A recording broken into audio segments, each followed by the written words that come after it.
സംസ്ഥാനത്തെ എല്ലാ ന്യൂനപക്ഷ വിഭാഗങ്ങളുടെയും സാമൂഹികവും സാമ്പത്തികവുമായിട്ടുള്ള ഉന്നമനത്തിനു വേണ്ടിയാണ് സംസ്ഥാനത്തെ ന്യൂനപക്ഷ ക്ഷേമ വകുപ്പ് പ്രവർത്തിക്കേണ്ടത്, അല്ലെങ്കിൽ അങ്ങനെയാണ് പ്രവർത്തിക്കേണ്ടത്. എന്നാൽ സമീപകാലത്തെ ചില കണക്കുകൾ നമ്മുടെ മുമ്പിലേക്ക് എത്തുമ്പോൾ കേരളത്തിലെ ന്യൂനപക്ഷ ക്ഷേമ വകുപ്പിൽ ക്രൈസ്തവരുടെ പ്രാതിനിധ്യം തീരെ ഇല്ല എന്ന് നിസ്സംശയം നമുക്ക് പറയുവാൻ സാധിക്കും. പദ്ധതിയുടെ വിഹിതത്തിലോ സ്കോളർഷിപ്പിന്റെ വിഹിതത്തിലൊക്കെയുള്ള നീതി നിഷേധം 80:20 കോടതി വിധിയിലൂടെ കേരളം കണ്ടതാണ്. അതിനുശേഷം സംസ്ഥാന സർക്കാർ സുപ്രീം കോടതിയിൽ അപ്പീൽ പോയതും തുടർന്നുള്ള സംഭവങ്ങളുമെല്ലാം കേരളത്തിന്റെ മുമ്പിൽ ഇപ്പോഴും ഉണ്ട്. എന്നാൽ ഏറ്റവും ഒടുവിൽ സംസ്ഥാനത്തെ ന്യൂനപക്ഷ ധനകാര്യ കോർപ്പറേഷൻ സ്ഥാനത്തും ഇത്തരത്തിലുള്ള ഒരു നീതി നിഷേധം ക്രൈസ്തവ സമൂഹം നേരിടേണ്ടി വരുന്ന ഒരു സാഹചര്യം സംജാതമായിരിക്കുകയാണ്. ഈ വിഷയമാണ് ഇന്ന് ഷെക്കൈന ബിഗ് ഡിബേറ്റ് ചർച്ച ചെയ്യുന്നത്. ഈ ചർച്ചയിൽ നമ്മളോടൊപ്പം പങ്കെടുക്കുന്നു Kerala Congress vice chairman Shri Johny Nellore, Kerala Congress M സംസ്ഥാന general secretary professor Lopez Mathew, മുതിർന്ന മാധ്യമപ്രവർത്തകൻ ശ്രീ ടി ദേവപ്രസാദ്, ന്യൂനപക്ഷ അവകാശ പോരാട്ടങ്ങൾക്ക് നേതൃത്വം കൊടുക്കുന്ന ശ്രീ അമൽ സിറിയേഖ്. 4 പേർക്കും ഈ ചർച്ചയിലേക്ക് സ്വാഗതം. ഞാൻ ഈ ചർച്ച ശ്രീ അമൽ സിറിയേക്കിലേക്ക് തുടങ്ങുകയാണ്. അമൽ സിറിയേഖ്, അങ്ങ് ഈ ന്യൂനപക്ഷ ക്ഷേമ വകുപ്പുമായി ബന്ധപ്പെട്ടുള്ള കാര്യങ്ങളിലൊക്കെ കേരളത്തെ അറിയിക്കുന്ന ഒരാൾ കൂടിയാണ്. പ്രത്യേകിച്ച് ക്രൈസ്തവ സമൂഹം നേരിടുന്ന നീതി നിഷേധമൊക്കെ ശ്രദ്ധയിൽ കൊണ്ടുവന്ന ആൾ കൂടിയാണ്. ശരിക്കും ഏറ്റവും പുതിയ വിവാദം എന്താണ്? അങ്ങ് ഈ വിഷയത്തിൽ ചില അഭിപ്രായങ്ങളൊക്കെ ഈ ദിവസങ്ങൾ നടത്തുകയുണ്ടായി. എന്താണ് അങ്ങ് ഈ ദിവസങ്ങളിലൊക്കെ ആരോപിക്കുന്ന പോലെ അത്ര ഗൗരവമായ വിഷയമായിട്ട് ഇതിനെ കാണേണ്ടതായിട്ടുണ്ടോ? എന്താണ് ഈ വിഷയത്തിലുള്ള അങ്ങയുടെ നിലപാട്? ഇപ്പൊ നടക്കുന്ന വിഷയം സംബന്ധിച്ച് പറയുകയാണെങ്കിൽ ഇതിപ്പോ ന്യൂനപക്ഷ ക്ഷേമ വകുപ്പിലാണ് ഈ ഒരു വിഷയം നടക്കുന്നത്. അതായത് ന്യൂനപക്ഷ ക്ഷേമ വകുപ്പ് ഇവിടെയുള്ള ക്രൈസ്തവ ന്യൂനപക്ഷത്തെയും മുസ്ലിം ന്യൂനപക്ഷത്തെയും കൂടെ പരിഗണിക്കാനായിട്ട് ഉണ്ടാക്കിയിരിക്കുന്ന ഒരു വകുപ്പാണ്. ഈ ഒരു വകുപ്പില് ക്രിസ്ത്യൻ പങ്കാളിത്തം ഇല്ല എന്നുള്ളത് പച്ചയായ ഒരു യാഥാർത്ഥ്യമാണ്. അവിടെ ആ ന്യൂനപക്ഷ ക്ഷേമ വകുപ്പിന്റെ വികാസ് ഭവനുള്ള ഓഫീസിൽ പോലും ഒരു ക്രിസ്ത്യാനി പോലും ഇല്ല. ആ ഓഫീസ് ഇതുവരെയായിട്ട്, അതായത് വകുപ്പ് ഇതുവരെയായിട്ട് ശരിക്കും പറഞ്ഞാൽ PSC ക്കൊന്നും വിട്ടിട്ടില്ല. അത് ഡെപ്യൂട്ടേഷൻ വഴിയും അതോടൊപ്പം താൽക്കാലിക നിയമനങ്ങൾ വഴിയാണ് മുന്നോട്ട് പോയിക്കൊണ്ടിരിക്കുന്നത്. ആ വകുപ്പിന്റെ ഓഫീസിൽ ഒരു ക്രിസ്ത്യാനി ഇല്ല, അവിടെ സ്കോളർഷിപ്പിന്റെ വിഭാഗത്തിൽ ഒരു ക്രിസ്ത്യാനി ഇല്ല, ഈ ഒരു വകുപ്പിന്റെ മേൽ സ്ഥാനങ്ങളിൽ ഒരു ക്രിസ്ത്യാനികൾ ആരും തന്നെ ഇല്ല. അതോടൊപ്പം തന്നെ ഇപ്പൊ ഒരു ന്യൂനപക്ഷ കോർപ്പറേഷന്റെ അകത്ത് നമുക്കൊരു സ്ഥാനം കേരള കോൺഗ്രസിലേക്ക് വെച്ച് നീട്ടുമ്പോൾ ഒരു ക്രിസ്ത്യൻ പ്രതിനിധി അവിടെ ഉൾപ്പെടുത്തണം എന്നുള്ളത് ശരിക്കും പറഞ്ഞു കഴിഞ്ഞാൽ യാഥാർത്ഥ്യബോധത്തോടെ ചിന്തിക്കുന്ന ഏതൊരു വ്യക്തിക്കും പറയാൻ സാധിക്കുന്നതാണ്, അല്ലെങ്കിൽ ആവശ്യപ്പെടാവുന്നതാണ്. തീർച്ചയായിട്ടും അല്ല, അങ്ങനെ ഒരു ക്രിസ്ത്യൻ പ്രതിനിധി വന്നു കഴിഞ്ഞാൽ എന്ത് മാറ്റം ഉണ്ടാകാൻ പോവുക? ഇതൊക്കെ ഒരു പ്രതിനിധി വന്നതുകൊണ്ട് എന്ത് മാറ്റം ഉണ്ടാകാൻ പോവുക ഈ സംവിധാനത്തിൽ? തീർച്ചയായിട്ടും ഒരു പ്രതിനിധി വന്നുകൊണ്ടുള്ള മാറ്റം എന്നുള്ളതിനേക്കാൾ ഉപരി ആ പ്രതിനിധി കൃത്യമായ ക്രിസ്ത്യൻ സഭാ സമൂഹങ്ങളോടും സമുദായ സംഘടനകളോടൊക്കെ ചേർന്ന് നിന്നുകൊണ്ട് ഇത്തരത്തിലുള്ള ആനുകൂല്യങ്ങൾ ആ ക്രിസ്ത്യൻ സമൂഹത്തിലേക്ക് എത്തിക്കുക എന്നുള്ളതാണ് ചുമതലയായിട്ട് നിർവഹിക്കേണ്ട കാര്യം. അതായത് കൃത്യമായി നമ്മളൊരു ക്രിസ്ത്യൻ പ്രതിനിധി ഇവിടെ ഉണ്ടെങ്കിൽ സ്വാഭാവികമായിട്ടും ക്രിസ്ത്യാനികൾക്കാണെങ്കിലും കാര്യങ്ങൾ അറിയാനായിട്ടും ആ ഒരു ശ്രമത്തിലേക്ക് ഒരു പാലം എന്നുള്ളതാണ് ശരിക്കും നമുക്ക് അതിനകത്ത് കാണേണ്ടതായിട്ടുള്ളത്. ഇപ്പൊ നിലവിൽ ആ വകുപ്പ് മുഴുവൻ ഇപ്പം ഒരു മറ്റൊരു വിഭാഗം കൊണ്ടുപോയിക്കൊണ്ടിരിക്കുമ്പോൾ സ്വാഭാവികമായിട്ടും ക്രിസ്ത്യൻ മേഖലയിൽ നിന്ന് ഒരു ബന്ധം വരുന്നില്ല. ഇന്ന് വരെ പല പല ക്രിസ്ത്യാനികൾക്ക് പോലും തങ്ങൾ ന്യൂനപക്ഷ അവരുടെ സമൂഹത്തിലുള്ള പ്രശ്നങ്ങളൊക്കെ കൃത്യമായി അറിയിക്കാൻ, അതിൽ കൃത്യമായി ഇടപെടൽ നടത്താൻ വേണ്ടിയുള്ള കാര്യങ്ങൾ കുറച്ചുകൂടി എളുപ്പമാകും. അതായിരുന്നു അല്ലെ അങ്ങയുടെ നിലപാട് അല്ലെ? മാത്രം ആനുകൂല്യങ്ങളുടെ ആ സമൂഹത്തിലേക്ക് എത്തിക്കാനുള്ള ഒരു വഴി തുറക്കാനായിട്ട് ചിലപ്പോൾ സഹായകമായേക്കാം. അതുകൊണ്ടാണ് ഒരു ക്രിസ്ത്യൻ പ്രാതിനിധ്യം വേണമെന്ന് പറയുന്നത്. കാര്യം ഇത്രയും വർഷക്കാലം ഈ ഒരു ന്യൂനപക്ഷ ക്ഷേമ വകുപ്പ് ഇവിടെ പ്രവർത്തിച്ചു വരുന്നു. ഈ ഒരു കോർപ്പറേഷൻ ഇവിടെ 2013 കോർപ്പറേഷൻ പ്രവർത്തിച്ചു വരുന്നു. ഈ വരുന്ന കോർപ്പറേഷനിൽ എന്തൊക്കെ ആനുകൂല്യങ്ങളുണ്ടെന്ന് ഇന്നും പോലും ക്രിസ്ത്യാനികളിലെ ബഹുഭൂരിപക്ഷ സമുദായങ്ങൾക്കും അറിയില്ല. അപ്പൊ ആ കാര്യങ്ങളൊക്കെ ഈ സമുദായങ്ങളിലേക്ക് എത്തിക്കണമെങ്കിൽ സ്വാഭാവികമായിട്ടും അവരിലേക്ക് എത്താനായിട്ടും അവരിലേക്ക് ഇത് പങ്കുവയ്ക്കാനായിട്ട് സാധിക്കുന്ന ഒരു പ്രതിനിധി ഉണ്ടെങ്കിൽ സ്വാഭാവികമായിട്ട് സാധിച്ചേക്കാം. അതുകൊണ്ടാണ് ആ ഒരു കാര്യം മുന്നോട്ട് വെക്കുന്നത്. തിരിച്ചു വരാം. ശ്രീ ടി ദേവപ്രസാദ്, ഇതിനെ അങ്ങ് എങ്ങനെയാണ് കാണുന്നത്? ഒരു സാമുദായിക വിഷയമായിട്ടാണോ അതോ ഒരു നീതിയുടെ പ്രശ്നമായിട്ടാണോ കാണുന്നത്? നമുക്ക് ഇതിൽ അങ്ങ് പറഞ്ഞതുപോലെ ഇതിന് ഏറ്റവും ഔദ്യോഗികമായിട്ടുള്ള നിലപാടുകൾ ഒരു പക്ഷേ വന്നിട്ടുണ്ടാകത്തില്ല. പക്ഷേ കാര്യങ്ങൾ വാർത്തകളൊക്കെ നമ്മുടെ മുമ്പിൽ വെച്ച് നീട്ടുമ്പോൾ മനസ്സിലാക്കാൻ പറ്റുന്ന കാര്യം ഇതിലെ ഒരു നീതി നിഷേധമായിട്ടാണോ കാണേണ്ടത്, അതോ അമൽ ശ്രീക്ക് പറഞ്ഞതുപോലുള്ള ഒരു ഡയമെൻഷനാണോ? എങ്ങനെയാണ് അങ്ങ് ഈ വിഷയത്തെ കാണുക? ആദ്യമായി നാം ചിന്തിക്കേണ്ടത് കേരള കോൺഗ്രസ് എമ്മിന് ഇടതുമുന്നണി 6 കോർപ്പറേഷനുകൾ കൊടുത്തെന്നാണ് വാർത്ത വന്നത്. അതിലെങ്ങനെ ഈ ന്യൂനപക്ഷ ധനകാര്യ ക്ഷേമ കോർപ്പറേഷന്റെ മാത്രം ചെയർമാനെ പ്രഖ്യാപിച്ചുകൊണ്ടുള്ള ഒരു വാർത്ത വന്നു എന്നുള്ളതാണ്. അത് ഒന്നുകിൽ കേരള കോൺഗ്രസിനെ നശിപ്പിക്കാൻ വേണ്ടി അല്ലെങ്കിൽ കേരള കോൺഗ്രസിനെ ബുദ്ധിമുട്ടിലാക്കാൻ വേണ്ടി ആരോ മനഃപൂർവ്വം ചെയ്തതാണ്. 5 കോർപ്പറേഷന്റെ ചെയർമാൻമാരുടെ സ്ഥാനം വന്നിട്ടില്ല. അല്ലെങ്കിൽ ഇത് ഈ പഴയ കാലത്ത് പിന്നെ നാട്ടുകാർ പറയുമായിരുന്നു മത്തിത്തല വെച്ച് പട്ടിക്കിട്ട് എറിയുമെന്ന്. പട്ടി എങ്ങനെ പ്രതികരിക്കുമെന്ന് അറിയാനാണ് എന്ന് പറഞ്ഞതുപോലെ ക്രിസ്ത്യാനികൾ എങ്ങനെ പ്രതികരിക്കുമെന്ന് അറിയാനായിരിക്കും. ഏതായാലും ഇത് പിന്നെ മുഖ്യമന്ത്രി പിണറായി വിജയന്റെ വളരെ തന്ത്രപൂർവമായ ഒരു നീക്കമായിട്ടാണ് ഞാൻ മനസ്സിലാക്കുന്നത്. കാരണം മുഖ്യമന്ത്രി ഈ സുപ്രീം കോടതിയിൽ അപ്പീൽ പോയതോടെ ക്രൈസ്തവ വിഭാഗത്തിന് മുഖ്യമന്ത്രിയിൽ ഉണ്ടായിരുന്ന ഒരു വിശ്വാസത്തിന് മങ്ങലേറ്റിട്ടുണ്ട്. ആരോടും ആലോചിക്കാതെ അത് ക്രൈസ്തവ വിഭാഗത്തിന്, ഇപ്പൊ ഞാൻ പറയുന്നതല്ല, ക്രൈസ്തവ വിഭാഗത്തിന്റെ സിറോ മലബാർ സഭയുടെ political affairs committee chairman Andrews Thazhath പിതാവ് വളരെ വ്യക്തമായിട്ട് പറഞ്ഞിട്ടുണ്ട് മുഖ്യമന്ത്രി ചെയ്തത് ശരിയായില്ല, മറ്റു വിഭാഗങ്ങളോട് ചോദിക്കണമായിരുന്നു, ആലോചിക്കണമായിരുന്നു. അതിന് മുഖ്യമന്ത്രിക്ക് ആവശ്യത്തിന് കിട്ടി. സുപ്രീം കോടതി അത് സ്റ്റേ ചെയ്യാൻ വിസമ്മതിച്ചു. അതോടെ ഏതാണ്ട് ഒരുമാതിരി ഒരു തൃപ്തിയായിട്ടുണ്ടാവുമെന്ന് ഞാൻ കരുതാണ്. ഇപ്പോ കേരള കോൺഗ്രസിന്റെ ഒരു പ്രതിനിധി എങ്ങനെയാണ് കേരള കോൺഗ്രസിന്റെ മറ്റഞ്ച് പ്രതിനിധികളെയും പ്രഖ്യാപിക്കാതെ ഇങ്ങനെ ഒരു പ്രതിനിധിയുടെ മാത്രം വാർത്ത പത്രത്തിൽ വന്നത്? ഇത് സമൂഹം എങ്ങനെ പ്രതികരിക്കുമെന്ന് അറിയാൻ കൂടിയാണ്. അങ്ങനെയുള്ള ഒരു സാഹചര്യത്തിൽ ഇത്തരം ഒരു പ്രതികരണം, അതായത് അമൽ പറഞ്ഞതുപോലുള്ള ഒരു പ്രതികരണം, ഞങ്ങൾക്ക് ഇതിൽ അസ്വസ്ഥതയുണ്ട് എന്ന് പറയാം. ഇപ്പൊ തീരുമാനങ്ങളൊക്കെ എടുക്കുന്ന അവരാണ്, നമ്മൾ അസ്വസ്ഥപ്പെടാൻ മാത്രമേ സാധിക്കുമായിരുന്നു. പക്ഷെ അസ്വസ്ഥതയുണ്ട് എന്ന് പറയുന്നത് ന്യായമാണ്. പിന്നെ ഒരു കാര്യം കൂടെ, അമൽ പറഞ്ഞതിനേക്കാൾ കൂടുതൽ വ്യത്യസ്തമായ എനിക്കൊരു കാര്യം, എന്തിനാണ് മന്ത്രിസഭ ഉണ്ടാക്കുമ്പോൾ ഒരു ക്രിസ്ത്യാനി അല്ലെങ്കിൽ 2 ക്രിസ്ത്യാനികളെ അതിനകത്ത് ഉണ്ടാക്കുന്നത്? ഒരു ക്രിസ്ത്യാനികൾക്ക് വേണ്ടി ചെയ്യുന്നവർത്താണോ? അല്ലല്ലോ.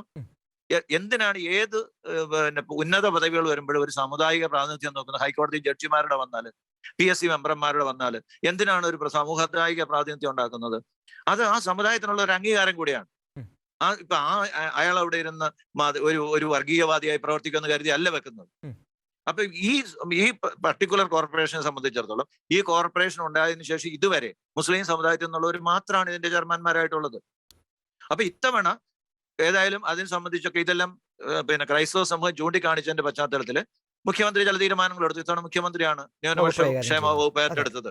അപ്പം സ്വാഭാവികമായും കേരളത്തിൽ 6, ഈ അമല് പറഞ്ഞതല്ല, കേരളത്തിൽ 6 ന്യൂനപക്ഷങ്ങളുണ്ട്. അതിൽ ഒന്നാമത്തത് മുസ്ലിമാണ്, രണ്ടാമത്തെ ക്രിസ്ത്യനാണ്, പിന്നെ ജൈന, ഇങ്ങനെ കുറെ വേറെ ചെറിയ വിഭാഗങ്ങളുണ്ട്. പക്ഷെ ഇതിൽ നിന്ന് ഏതായാലും പ്രധാനപ്പെട്ട 2 വിഭാഗങ്ങൾ ക്രൈസ്തവരും മുസ്ലിമുകളുമാണ്. ഈ ക്രൈസ്തവ വിഭാഗത്തിൽ നിന്ന് ഒരാളെ ഇതിന്റെ ചെയർമാനാക്കിയാല് അത് പ്രത്യേകിച്ച് ക്രൈസ്തവർക്ക് എന്തെങ്കിലും കൂടുതലുണ്ടെന്ന് കൊടുക്കുമെന്ന് ഓർത്തല്ല. പക്ഷെ ഇപ്പൊ ഒരു അംഗീകാരം. രണ്ടാമതൊരു കാര്യം കൂടിയുണ്ട്.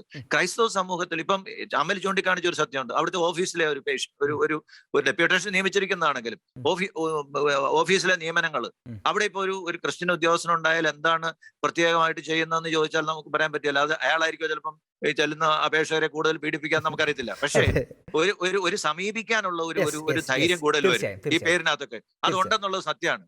അപ്പൊ ഈ നിയമനങ്ങളിൽ അടക്കം ഇതുണ്ടാകണമെന്ന് നമ്മൾ കുറെ കാലം ഇങ്ങനെ ആവശ്യപ്പെട്ടുകൊണ്ടിരുന്നു. ഈ ഇലക്ഷന് മുമ്പ് വളരെ സജീവമായി ഇത് രംഗത്ത് വന്നു. ആ ഇലക്ഷനിലെ ആ സജീവതയുടെ അല്ലെങ്കിൽ ആ തീക്ഷ്ണമായ നിലപാടിന്റെ ചില പ്രത്യാഘാതങ്ങൾ പഞ്ചായത്ത് തെരഞ്ഞെടുപ്പിലുണ്ടായി.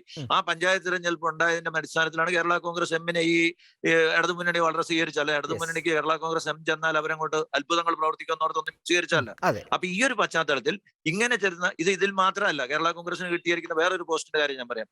കേരള കോൺഗ്രസിന് സംസ്ഥാന പ്ലാനിംഗ് ബോർഡിൽ ഒരു പോസ്റ്റ് കിട്ടി. ലോപ്പസ് എന്ത് പറയുന്നത് എനിക്കറിയത്തില്ല. ആ പോസ്റ്റിലേക്ക് വന്നിരിക്കുന്ന ആള് അതേ ഒരു ക്രിസ്ത്യാനിയാണ് പേരിൽ. അദ്ദേഹം ഏതാനും ദിവസങ്ങൾക്ക് മുമ്പ് ആ പോസ്റ്റ് വരുന്നതിന് ഏതാനും ദിവസങ്ങൾക്ക് മുമ്പ് ഫേസ്ബുക്കിൽ ഇട്ട പോസ്റ്റിൽ പറഞ്ഞിരിക്കുകയാണ് കേരളത്തിൽ വ്യഭിചാരശാലകൾ തുടങ്ങണം. അല്ല, ഞാൻ ഇങ്ങനെ ഒരാളെ വെക്കുമ്പോൾ നമുക്കിപ്പം ഈ ഒരാളെ ഇതിനകത്ത് കേരള കോൺഗ്രസ് ലോപ്പസിനടക്കമുള്ളവർക്ക് തൃപ്തിയാണോ? ഞാൻ മനസ്സിലാക്കുന്ന കേരള കോൺഗ്രസിലെ തന്നെ മാണി ഗ്രൂപ്പിലെ തന്നെ പലരും ഇതിനകത്ത് അസ്വസ്ഥരാണ്. പക്ഷെ ഇതിനൊന്നും ഇപ്പം മാണി സാറിന്റെ അവസാന കാലത്ത് ഉണ്ടാക്കിയ ഒരു രീതി പോലെ വലിയ ചർച്ചയും പരിപാടികളൊന്നുമില്ല. ചില തീരുമാനങ്ങൾ എടുക്കും, അത് വിവാദങ്ങളായി കഴിയുമ്പോൾ പ്രശ്നമാവും എന്നാണ് ഞാൻ മനസ്സിലാക്കുന്നത്. ഏതായാലും ഇത്തരം തീരുമാനങ്ങൾ ഇപ്പൊ ഇതിൽ ഈ കാര്യം ഇക്ബാലിനോട് എനിക്ക് വ്യക്തിപരമായി എനിക്കൊരു നല്ല മനുഷ്യനാണെന്നാണ് ഞാൻ മനസ്സിലാക്കുന്നത്. അതല്ല അതിനകത്ത് പ്രശ്നം. ഇത്രയും കാലമായിട്ട് ഒരു സമുദായം വെച്ചുകൊണ്ടിരുന്ന ഇപ്പൊ കേരള കോൺഗ്രസ് ക്രിസ്ത്യാനിയുടെ പാർട്ടി എന്ന് പറഞ്ഞത് അതിനകത്ത് മുഴുവൻ ക്രിസ്ത്യാനികളുണ്ടോ? കേരള കോൺഗ്രസ്സുകാർ പറയുന്ന ചില ആക്ഷേപങ്ങളെങ്കിൽ പാലായിൽ അങ്ങനെ അതുകൊണ്ട് കടുത്തിരുത്തിൽ എങ്ങനെ അതുകൊണ്ട് എന്നൊക്കെ അവർ ചോദിക്കുന്നുണ്ട്. പാലായിലും കടുത്തിരുത്തിലും ജയിച്ച ക്രിസ്ത്യാനികളാണ്. പാലായിലും കടുത്തിരുത്തിലും ക്രിസ്ത്യാനികളുടെ ഒരു നല്ല പങ്ക് ഇത്തരം ഒരു അനുഭവത്തിന്റെ ഒരു പശ്ചാത്തലത്തില് ഇങ്ങനെയുള്ള തീരുമാനങ്ങൾ എടുക്കും. ഒന്നുകിൽ ക്രിസ്ത്യാനികൾ പ്രതികരിക്കുമല്ലോ എന്നറിയാം. ഇത് എന്തുവരെയും ഇനിയിപ്പോ അവസാനം നോക്കൂ, ചിലപ്പോൾ ഈ ചർച്ചയൊക്കെ കഴിയുമ്പോൾ വേറൊരാളെ ആയിരിക്കും അവർ നിയമിക്കാൻ പോകുന്നത്, നമുക്കറിയത്തില്ല. പക്ഷെ ഏതായാലും ഇത്തരം ഒരു പ്രതികരണത്തിന് പ്രസക്തിയുണ്ട്. ഇത് നമുക്ക് ഇഷ്ടമല്ല എന്ന് പറയാം. അല്ലാതെ ഇപ്പൊ അവർ പ്രതികരിച്ചാൽ നാളെ കാലത്തെ ഒന്നുമില്ല. അപ്പൊ അതുകൊണ്ട് പക്ഷെ ഇത്തരത്തിലുള്ള ഒരു പ്രതികരണത്തിന് പ്രസക്തിയുണ്ട്. വളരെ സൂക്ഷിച്ചു നോക്കേണ്ട, കേരള കോൺഗ്രസ് വളരെ സൂക്ഷിക്കേണ്ട ഒരു സംഭവമാണ്. എന്തുകൊണ്ട് ഈ 6 ചെയർമാൻമാരിൽ ഒരാളുടെ പേര് മാത്രം പുറത്തു വന്നു? ഞാൻ അതിലേക്ക് വരാം. ഞാൻ ചോദ്യത്തിലേക്ക് കടക്കാണ്. പ്രൊഫസർ ലോപ്പസ് മാത്യു, ശ്രീ ടി ദേവപ്രസാദ് ഈ വിഷയത്തെ വളരെ വ്യക്തമായിട്ട് അവതരിപ്പിച്ചു കഴിഞ്ഞു. ഇതൊരു ടെസ്റ്റ് ഡോസ് ആണോ? കേരളത്തിലെ ക്രൈസ്തവർ എങ്ങനെ ഇത് പ്രതികരിക്കുമെന്ന് ഒരു ടെസ്റ്റ് ഡോസ് ആണോ ശരിക്കും ഇതിലൂടെ നൽകുന്നത്? മറ്റൊന്നും ആരുടെ പേരുകളൊന്നും ഇവിടെ വന്നിട്ടില്ല. ഇവിടെ ഈ പേരുകൾ മാത്രം വരുന്നു. മാത്രമല്ല, എനിക്ക് രണ്ടാമത് ചോദ്യം കൂടിയുണ്ട്. ഇങ്ങനെ ഒരു ആശങ്ക കേരളത്തിലെ ക്രൈസ്തവ സമൂഹം പറയുമ്പോൾ അവരെ എല്ലാം വർഗീയവാദികളായി ചിത്രീകരിക്കുന്ന ഒരു തരത്തിലും യോജിക്കാത്ത ഒരു ഓഡിയോ ക്ലിപ്പ് ഈ ദിവസങ്ങളിൽ അങ്ങയുടെ തന്നെ നേതാവ് ഈ ദിവസങ്ങളിൽ സംസാരിച്ചത് വാട്സപ്പിലൊക്കെ വലിയ രീതിയിൽ തരംഗമാവുകയും മാറുകയും ചെയ്യുന്നുണ്ട്. ആ ഓഡിയോ ക്ലിപ്പിനെ കേരള കോൺഗ്രസ് എം നിഷേധിക്കുന്നുണ്ടോ എന്നതാണ് എൻ്റെ ആദ്യത്തെ ചോദ്യം. അതിനുശേഷം അങ്ങേക്ക് രണ്ടാമത്തെ ചോദ്യം മറുപടി പറയാം. പ്രൊഫസർ ലോപ്പസ് മാത്യു. സത്യത്തിൽ ആ ഓഡിയോ ക്ലിപ്പ് ഞാൻ കേട്ടിട്ടില്ല കേട്ടോ. അത് കേട്ടതിന് ശേഷം എനിക്ക് പറയാൻ പറ്റുള്ളൂ. ശരിക്കും ഈ വിഷയത്തിൽ പറയാനുള്ളത് അങ്ങ് കേട്ടിരുന്നുള്ള ഞാൻ വിശ്വസിക്കുന്നു. തുടരാം. അതായത് ഈ ദിവസം നമ്മുടെ ഇപ്പൊ ഉണ്ടായിരിക്കുന്ന ഒരു പ്രശ്നം നമ്മുടെ വാർത്താ മാധ്യമ രംഗത്ത് സോഷ്യൽ മീഡിയ എന്ന് പറയുന്നത് എല്ലാം വിലയിരുത്തേണ്ട ഒരു കാലഘട്ടമാണ്. അത് ഒരു പരിധി വരെ അത് ആരുടെയും പിടിയിലല്ല. നമുക്ക് അതിന്റെ അഡ്മിനെ പോലും കണ്ടുപിടിക്കാൻ വളരെ ബുദ്ധിമുട്ടാണ്. അപ്പോൾ ആളുകൾ വ്യക്തിപരമായിട്ടും സമൂഹമായിട്ടും ഇഷ്ടം പോലെ അവരുടെ സൗകര്യത്തിനനുസരിച്ച് ന്യൂസുകൾ കൊടുക്കുന്ന ഒരു കാലഘട്ടത്തിലാണ്. നമുക്കൊരു സാങ്കേതികമായിട്ട് തന്നെ ഒരു പരിധി വരെ തടയാൻ പറ്റുന്നില്ല. ഈ നിയമമൊക്കെ ഉണ്ടാവും നോക്കാം. ഈ വിഷയം സംബന്ധിച്ച് പറയുമ്പോൾ കേരള പറയുമ്പോൾ എന്റെ അറിവിൽപ്പെട്ടിടത്തോളം ഞാൻ ഇന്നലെയും ചെയർമാനുമായിട്ട് സംസാരിച്ചാണ്. കോർപ്പറേഷന്റെ എണ്ണത്തെ സംബന്ധിച്ചോ ഏതൊക്കെയാണ് സംബന്ധിച്ചോ തീരുമാനം ഇതുവരെ ആയിട്ടില്ല. ചർച്ചകൾ നടക്കുന്നു. ചർച്ചകളുടെ അടിസ്ഥാനത്തിൽ ന്യൂസുകൾ വരുന്നു. ഇപ്പൊ മീഡിയയില് ടെലിവിഷനൊക്കെ ന്യൂസ് വരുന്നു. പത്രത്തിൽ പോലും ആ നിലയ്ക്ക് വന്നിട്ടില്ല, ടെലിവിഷനിലാണ് വന്നിരിക്കുന്നത്. അപ്പം ചർച്ച ഇന്നലെ ചർച്ചയുണ്ടായിരുന്നു.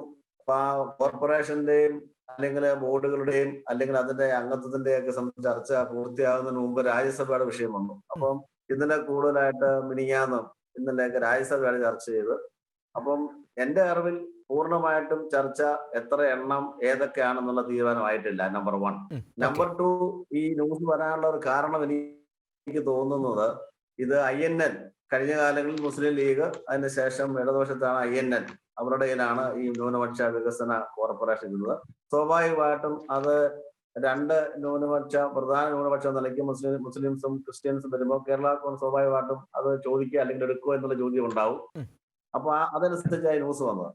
ആ ന്യൂസ് വന്നപ്പോൾ ആ കോർപ്പറേഷൻ കേരള കോൺഗ്രസ് എം എടുക്കുകയാണെങ്കിൽ സ്വാഭാവികമായിട്ടും പാർട്ടിയുടെ ഒരു ജനറൽ സെക്രട്ടറി ആയിരിക്കുന്ന ആള്, ഇപ്പം സാബ് പറഞ്ഞ് ഈരാറ്റുപേട്ടക്കാരനല്ല ഉണ്ട് അദ്ദേഹം, ഈരാറ്റുപേട്ട അത് ബേസിക് ആയിട്ട് പൊന്നുമാണ്. അവിടുന്ന് ഇപ്പൊ അദ്ദേഹം മലബാറിലുമാണ്, കോഴിക്കോട്ടും ഒക്കെയാണ്. അപ്പൊ ഞാൻ പറഞ്ഞു വന്നത് സ്വാഭാവികമായിട്ടും അദ്ദേഹം കഴിഞ്ഞ പ്രാവശ്യം ഒരു സീറ്റ് മത്സരിക്കാൻ പാർട്ടി സീറ്റ് കിട്ടുകയും അദ്ദേഹത്തിന്റെ പേര് ആലോചിക്കുകയും ചെയ്തു. പക്ഷെ ആ തർക്കത്തെ വെച്ച് ആ സീറ്റ് പാർട്ടി മത്സരിച്ചില്ല. അതിനു മുമ്പ് പേരാമ്പ്ര മത്സരിച്ചിരുന്നു. അപ്പൊ അദ്ദേഹം വരും എന്ന ഒരു മുൻകൂട്ടി കണ്ടെന്ന് പറയാണ്. യഥാർത്ഥത്തിൽ പാർട്ടി രണ്ട് കാര്യം എനിക്ക് പറയാനുള്ളൂ. ഒന്ന്, കോർപ്പറേഷന്റെ എണ്ണം ഏത് കോർപ്പറേഷൻ എന്ന് ഇടതുപക്ഷ മുന്നണിയുടെ ചർച്ച തീർന്നിട്ടില്ല. 2, ഈ കോർപ്പറേഷൻ കിട്ടിയാൽ തന്നെ അത് ആർക്കാണെന്നുള്ള പാർട്ടിക്കകത്ത് ചർച്ച തീരുമാനിച്ചിട്ടില്ല. പിന്നെ ന്യൂസ് വന്നതിനെ സംബന്ധിച്ച് ഞാൻ പറഞ്ഞില്ല പ്രത്യേകിച്ച്. ഇനി ന്യൂസ് വന്നതിന് ശേഷം ഇക്ബാല് തന്നെ അത് സോഷ്യൽ മീഡിയ, ഇക്ബാലിന്റെ ഫേസ്ബുക്ക് പോസ്റ്റ് ഉണ്ട് ഈ വിഷയത്തിൽ ഒന്നും വന്നിട്ടില്ല എന്ന് പറഞ്ഞ ഒരു പോസ്റ്റും ഞാൻ കണ്ടു. ശരിയാണ്, അതാണ് അതിന് വിഷയത്തിലുള്ളത്. ശരി, അങ്ങനെയെങ്കിൽ ഒരു കാര്യം കൺഫേം ചെയ്തോട്ടെ. ഈ ധനകാര്യ കോർപ്പറേഷൻ കേരള കോൺഗ്രസ് എം അത് ഏറ്റെടുത്തതോ കൺഫേംഡ് വാർത്തയല്ലേ? അല്ലല്ല, അത് കേരള കോൺഗ്രസിനാണെന്നുള്ളത് പോലും നമുക്ക് ഉറപ്പിക്കാൻ പറ്റില്ല അല്ലെ? അങ്ങനെയാണോ അങ്ങ് മനസ്സിലാക്കാം? ഒരു പക്ഷേ അത് INL അല്ലെങ്കിൽ മറ്റു പാർട്ടികൾക്ക് അത് കിട്ടിയേക്കാം. അങ്ങനെയാണോ? കിട്ടിയേക്കാം. കാരണം നമ്മള് പിന്നെ പലതും ചോദിച്ചാൽ അതിനെപ്പറ്റി പറയുന്നില്ല. പ്രധാനപ്പെട്ട കഴിഞ്ഞ കാലത്ത് കേരള കോൺഗ്രസ്, KSF പോലുള്ള അല്ലെങ്കിൽ എത്രയോ കോർപ്പറേഷൻ നമ്മൾ ചോദിച്ചിട്ടുണ്ട്. അതിന്റെ എണ്ണവും ഏതൊക്കെയാണെന്നുള്ളത് തീരുമാനമായിട്ടില്ല, ഇന്നലെ വരെ തീരുമാനമായിട്ടില്ല. ശരി, അങ്ങനെ ഒരു കോർപ്പറേഷൻ കേരള കോൺഗ്രസിന് താല്പര്യം ഇല്ലാത്ത വിഷയമൊന്നും അല്ലല്ലോ അല്ലേ? അല്ല, താല്പര്യം ഇല്ലെന്നല്ല, നമ്മൾ പല കോർപ്പറേഷനും പറഞ്ഞിട്ടുണ്ട്. ഈ കോർപ്പറേഷൻ നമുക്ക് താല്പര്യമുണ്ട്. ശരി, ഞാൻ തിരിച്ചു വരാം. ശ്രീ അഡ്വക്കേറ്റ് ജോണി നെല്ലൂർ, അങ്ങ് ഈ വിഷയത്തെയൊക്കെ നിരീക്ഷിക്കുന്ന ആളാണല്ലോ. കേരളത്തിലെ ക്രൈസ്തവ സമൂഹം നേരിടുന്ന ഒത്തിരി പ്രതിസന്ധികളുടെ ഇടയിലാണ് നമ്മുടെ ഈ ചർച്ച നടത്തുന്നത്. 80s-20 വിവാദം വന്ന സമയത്ത് ആ വിവാദങ്ങളൊക്കെ കോടതിയിൽ തന്നെ, സർക്കാരിൻ്റെ വാദങ്ങളൊക്കെ കോടതി എടുത്തെറിഞ്ഞപ്പോൾ പോലും അതിനെതിരെ അപ്പീൽ പോയി സുപ്രീം കോടതി വരെ പോയ ഒരു സർക്കാരിൻ്റെ ഇടയിലാണ് നമ്മൾ ഈ ചർച്ച പോലും നടത്തുന്നത്. അതിന് തുടർച്ചയെന്നോണമാണോ ഈ ഒരു തീരുമാനത്തെ കാണുന്നത്? തീരുമാനമൊന്നും ആയിട്ടില്ല എന്നത് നമുക്കറിയാം. പക്ഷേ ഏറെക്കുറെ ഈ കാര്യങ്ങളൊക്കെ ഒരു ചർച്ച നടക്കുന്നുണ്ടെന്ന് നമ്മൾ മനസ്സിലാക്കുന്നു. അതിൻ്റെ ഒരു പേരാണ് മുഹമ്മദ് ഇക്ബാൽ എന്നുള്ള പേര് നമ്മൾ കേട്ടതുമൊക്കെ. ഇത്തരത്തിലുള്ള തീരുമാനങ്ങളുമായിട്ട് മുമ്പോട്ട് പോകുമ്പോൾ നീതി നിഷേധം അത് തുടർക്കഥയായി മാറുന്നുണ്ടോ ക്രൈസ്തവർക്ക്? അതിപ്പോ കുറച്ചു കാലമായി നമ്മൾ പരിശോധിച്ചാൽ കേരളത്തിലെ ക്രൈസ്തവ സമൂഹത്തോട് എന്തോ ഒരു നിഷേധാത്മകമായ നിലപാടാണ് ഇവിടെ ഗവൺമെന്റ് സ്വീകരിച്ചു വരുന്നത്. 80-20 സ്കോളർഷിപ്പ്, ന്യൂനപക്ഷ സ്കോളർഷിപ്പുമായി ബന്ധപ്പെട്ട 80-20 വിവാദം ഉയർന്നപ്പോൾ അത് ശക്തമായി ഇത് അനീതിയാണ്, തുല്യനീതി ഉറപ്പാക്കണം, ഭരണഘടനയിൽ പറയുന്നത് പോലെ എല്ലാ ന്യൂനപക്ഷങ്ങൾക്കും സർക്കാർ പ്രഖ്യാപിച്ചുള്ള ആനുകൂല്യങ്ങൾ തുല്യമായി ലഭിക്കണം, ആനുപാതികമായി ലഭിക്കണം എന്ന് ശക്തമായി ആവശ്യപ്പെട്ടവരിൽ ഒരാളാണ് ഞാൻ. അതെ. നിർഭാഗ്യവശാൽ അത് 80-20 എന്ന നിഗമനത്തിലെത്തി. ഇടതുപക്ഷ ഗവൺമെന്റ് ആണ് അത് ആദ്യമായി അങ്ങനെ നടപ്പാക്കി തുടങ്ങിയത്. അതിശക്തമായ പ്രതിഷേധം അതിനെതിരെ ഉണ്ടായി. ഞാൻ ഇപ്പോഴും ഓർക്കുന്നു, കഴിഞ്ഞ നിയമസഭാ തെരഞ്ഞെടുപ്പ് പ്രഖ്യാപിച്ച സന്ദർഭത്തിൽ, അതിനു മുമ്പ് ഉണ്ടായിരുന്നു, നിയമസഭാ തെരഞ്ഞെടുപ്പ് പ്രഖ്യാപിച്ച സന്ദർഭത്തിൽ കത്തോലിക്ക മത മേലധ്യക്ഷന്മാരെ കാണുവാൻ വേണ്ടി UDFന്റെ നേതൃസംഘം പോവുകയുണ്ടായി. ഏത് പിതാവിനെ കാണാൻ ചെന്നാലും അവിടെ നിന്ന് ഉയർന്നു വന്ന ആദ്യത്തെ ചോദ്യം ഇതായിരുന്നു: 80-20 നിങ്ങളുടെ നിലപാടെന്താ? വളരെ വ്യക്തമായി ഞങ്ങളെന്ന് പറഞ്ഞു, UDF അധികാരത്തിൽ വന്നാൽ ഈ അനീതി അവസാനിപ്പിക്കും, ആനുപാതികമായി ഈ സ്കോളർഷിപ്പ് വിഷയം കൈകാര്യം ചെയ്യുവാനുള്ള നടപടി സ്വീകരിക്കുമെന്ന് ഉറപ്പ് കൊടുത്തതാണ്. നിർഭാഗ്യവശാൽ അധികാരത്തിൽ വന്നില്ല. പക്ഷേ ഇടതുപക്ഷ ഗവൺമെന്റ് എന്താ ചെയ്തത്? ഞാൻ രാഷ്ട്രീയമല്ല പറയുന്നത്. ഇടതുപക്ഷ ഗവൺമെന്റ് തെരഞ്ഞെടുപ്പ് സമയത്തൊക്കെ വളരെ ഭംഗിയായി ഈ ക്രൈസ്തവ വിഭാഗം ഉയർത്തിയ ആശങ്കകൾ ശരിവെക്കുകയും ആ ആശങ്കകളോടൊപ്പം നിൽക്കുകയും ചെയ്തു എന്നുള്ള പ്രത്യേകത. വോട്ട് എങ്ങനെയെങ്കിലും നേടിയെടുക്കുക എന്നുള്ളത് മാത്രമായിരുന്നു ഒരു ലക്ഷ്യം. പക്ഷെ അത് കഴിഞ്ഞപ്പോഴാണല്ലോ, ആ സമയത്ത് കോടതി വിധി ഉണ്ടായപ്പോൾ ഇവിടെ കമ്മ്യൂണിസ്റ്റ് മാർക്സിസ്റ്റ് പാർട്ടിയുടെ നേതാക്കന്മാർ പറഞ്ഞത് ഞാൻ ഇന്നും ഓർക്കുന്നു. അപ്പീൽ പോകേണ്ട കാര്യമില്ല എന്ന് വരെയുള്ള അഭിപ്രായങ്ങൾ വന്നു. പക്ഷേ ഗവൺമെന്റ് വീണ്ടും വന്നു, അധികാരത്തിൽ ഉറച്ചു, വലിയ ഭൂരിപക്ഷം ഉണ്ടായി. അപ്പോൾ അവരുടെ തനിനിറം വ്യക്തമാക്കിക്കൊണ്ടാണല്ലോ സുപ്രീം കോടതിയിൽ അപ്പീൽ പോയത്. എന്ത് നീതീകരണമാണുള്ളത് ഇതിന്? എനിക്ക് തോന്നുന്നു ഞാൻ അതിൽ തീർച്ചയായിട്ടും അഡ്വക്കേറ്റ് ലോപ്പസിന്റെ ഉത്തരം വരാം. പക്ഷേ കോൺഗ്രസിന്റെ ഈ നിലപാടിൽ അങ്ങയുടെ നിലപാട് എനിക്ക് വ്യക്തിപരമായി അറിയാം. പക്ഷേ കോൺഗ്രസിന്റെ മൊത്തം നിലപാട് അങ്ങ് പറയുന്നത് പോലെയാണോ എന്നതൊരു ചോദ്യം തന്നെയല്ലേ ശ്രീ ജോണി നെല്ലൂർ? VD സതീശൻ്റെയൊക്കെ പ്രസ്താവന 80-20 വിവാദത്തിൽ, അത് ചില അംഗങ്ങളുമായുള്ള ചർച്ചയ്ക്ക് ശേഷം അദ്ദേഹം നടത്തിയ പ്രസ്താവനകളൊക്കെ നമ്മുടെ മുമ്പിൽ ഉണ്ടല്ലോ.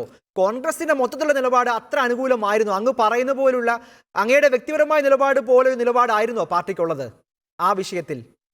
ഇപ്പോൾ സർക്കാർ അപ്പീലിന് പോയതിന് പോലും ഏതെങ്കിലും കോൺഗ്രസ് നേതാവ് അതിനെ എതിർത്ത് സംസാരിച്ചോ? അത് വേറെ ചോദ്യമാണ്.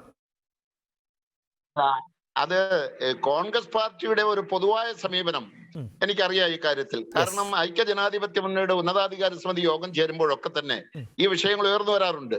ആ യോഗത്തിലൊക്കെ തന്നെ അതിൽ പങ്കെടുക്കുന്ന ഒരു വ്യക്തി എന്നുള്ളതിൽ ഞാൻ അതിശക്തമായി നമ്മുടെ ആവശ്യങ്ങൾ ഉന്നയിക്കാറുണ്ട്.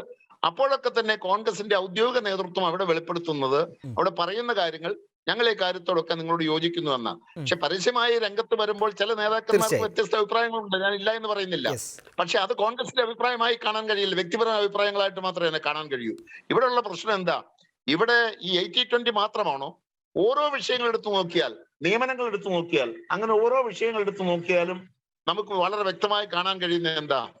വളരെ വ്യക്തമായി നമുക്ക് കാണാൻ കഴിയുന്ന ചില കാര്യങ്ങൾ ഇവിടെ എല്ലാ രംഗത്തും ഒരു അവഗണന നേരിടുന്ന ഒരു സാഹചര്യമല്ല ഇവിടെ നമുക്കുള്ളത്. ആ അവഗണനയ്ക്കെതിരെ ശബ്ദിക്കുവാൻ എന്തുകൊണ്ടോ നിർഭാഗ്യവശാൽ ഇതിന് ചുമതലപ്പെട്ടവര് എന്ന് കരുതുന്ന ആളുകൾ തയ്യാറാകുന്നില്ല എന്നുള്ളതല്ലേ പരമാർത്ഥം. ശരി, ഞാൻ തിരിച്ചു വരാം. ഞാൻ പ്രൊഫസർ ലോപ്പസ് മാത്യുവിലേക്ക് ഒന്ന് പോവുകയാണ്. ലോപ്പസ് മാത്യു, ഇവിടെ ശ്രീ ജോണി നെല്ലൂർ പറഞ്ഞ കാര്യങ്ങളോട് അങ്ങയുടെ മറുപടി അറിയിക്കാം. കേരളത്തിലെ ക്രൈസ്തവരെയൊക്കെ അവഗണിക്കുന്ന നിലപാടിലേക്ക് ശ്രീ ജോണി നെല്ലൂർ ആരോപിച്ചപ്പോൾ നിലപാടിലേക്കാണോ കേരളത്തിലെ നിലവിലുള്ള ഭരണം പോകുന്നത്? ആ ഒരു സൂചനയാണല്ലോ ഈ സർക്കാർ അപ്പീലിലേക്ക് പോയപ്പോഴൊക്കെ നമ്മൾ മനസ്സിലാക്കേണ്ടത്. പ്രൊഫസർ ലോപ്പസ് മാത്യു, ഇവിടെ ശ്രീ ജോണി നെല്ലൂർ പറഞ്ഞത് കേരളത്തിലെ ക്രൈസ്തവരെയൊക്കെ ഉപേക്ഷിക്കുന്ന നിലപാടിലേക്കാണ് കേരളത്തിലെ LDF ഭരണം പോകുന്നത്. അതാണല്ലോ 80-20 കോടതി വിധിയെ തുടർന്ന് അപ്പീലിന് പോയതും സുപ്രീം കോടതിയിൽ തിരിച്ചടി നേരിട്ടതുമൊക്കെ അതിന്റെയൊക്കെ ബാക്കിപത്രമാണെന്നാണ് അദ്ദേഹം ആരോപിക്കുന്നത്. എന്താണ് മറുപടി? ഞാൻ കഴിഞ്ഞ ചർച്ചയിലും പറഞ്ഞായിരുന്നു, അപ്പീൽ കൊടുത്തതിനെ സംബന്ധിച്ചിടത്തോളം വ്യക്തിപരമായിട്ടോ പാർട്ടിപരമായിട്ടോ നമ്മൾ അതിനെ അനുകൂലിക്കുന്നില്ല. കാരണം പക്ഷെ അങ്ങനെ വന്നപ്പോൾ എതിർത്തോ? കേരള കോൺഗ്രസ് അതിനെ എതിർത്തോ? അതാണ് എന്റെ ചോദ്യം. കേരള കോൺഗ്രസ് ചോദിച്ചിട്ടാണോ ഇങ്ങനൊരു സംവിധാനത്തിലേക്ക് LDF പോയത്? അപ്പോൾ പാർട്ടി എതിർപ്പ് പറഞ്ഞോ? നമ്മൾ അതിന്റെ ഫോറത്തിൽ അത് പറഞ്ഞിട്ടുണ്ട്. പ്രത്യേകിച്ച് ഇപ്പം അപ്പീലിന് പോയി സ്റ്റേ വന്നുകൊണ്ട് ആ വിഷയം അവിടെ നിൽക്കുകയും ചെയ്യുക. ഞാനൊരു കാര്യം പറഞ്ഞോട്ടെ. തീർച്ചയായും നമുക്ക് വ്യക്തിപരമായി, പാർട്ടിപരമായി, മുന്നണിപരമായി, ഇപ്പൊ ജോണി നെല്ലൂര് എന്റെ ഏറ്റവും അടുത്ത ആളാണ്. പക്ഷെ UDF എന്ന് പറയുമ്പം അത് വളരെ അവിടെ സൂക്ഷിച്ച് അദ്ദേഹം പറയുന്നതായിരിക്കും നല്ലത്. കാരണം UDFല് കോൺഗ്രസ് പ്രധാന കക്ഷി, മുസ്ലിം രണ്ടാമത്തെ കക്ഷി. ആ രണ്ട് കക്ഷികളുടെ നിലപാടെന്താ? ഇത് LDF നടപ്പിലാക്കാൻ അദ്ദേഹം പറയാം. യഥാർത്ഥ തീരുമാനം എവിടെയാണ്? LDFന്റെ കാലത്ത് പാലാട് കമ്മിറ്റി റിപ്പോർട്ട് വെച്ചു. പക്ഷെ മുഴുവൻ ഇംപ്ലിമെന്റ് ചെയ്താരാണ്? മുസ്ലിം ലീഗാണ്. മുസ്ലിം ലീഗ് ആ വകുപ്പ് കൈകാര്യം ചെയ്ത്, മുസ്ലിം ലീഗാണ് കോർപ്പറേഷൻ കൈകാര്യം ചെയ്ത്, മുസ്ലിം ലീഗാണ് 80-20 ഉണ്ടാക്കിയത്. അത് ഇംപ്ലിമെന്റ് ചെയ്തപ്പം 80-20 പോലും ഇല്ലായിരുന്നുള്ള അവസ്ഥ നമുക്ക് എല്ലാവർക്കും അറിയാം. അതിനുശേഷവും ഈ വിഷയത്തിൽ അവരുടെ നിലപാട് എല്ലാവർക്കും അറിയാം. അത് കോൺഗ്രസിനകത്ത് തന്നെ കോൺഗ്രസ് നിലപാടും അതാണ്. വ്യക്തിപരമായിട്ട് കോൺഗ്രസ്സുകാർ ഇടയ്ക്ക് ഇച്ചിരി ആനുകൂല്യം പറയുമ്പോഴും യഥാർത്ഥ കോൺഗ്രസ് നിലപാടും ലീഗ് നിലപാടും UDFന്റെ 4-3 അപ്പുറത്താണ്. അപ്പൊ ഞാൻ അതിലേക്ക് കടക്കുന്നില്ല. ഈ വിഷയത്തിൽ കേരള കോൺഗ്രസ് പാർട്ടിയെ സംബന്ധിച്ചും അല്ല വ്യക്തിപരമായിട്ട് സംബന്ധിച്ചും നമുക്ക് നല്ല നിലപാടുണ്ട്. പക്ഷെ ഈ കാലഘട്ടത്തിലാണ് നമ്മൾ ഈ ക്രിസ്ത്യൻ വിഭാഗം എന്ന് പറയുമ്പോൾ നമുക്ക് അടുത്ത കാലത്താണ് ഈ വിഷയം നമ്മൾ കൂടുതൽ കെയർഫുൾ ആവുകയും ആ കാര്യം നമ്മൾ വില്ലിലാവുകയും ചെയ്തത്.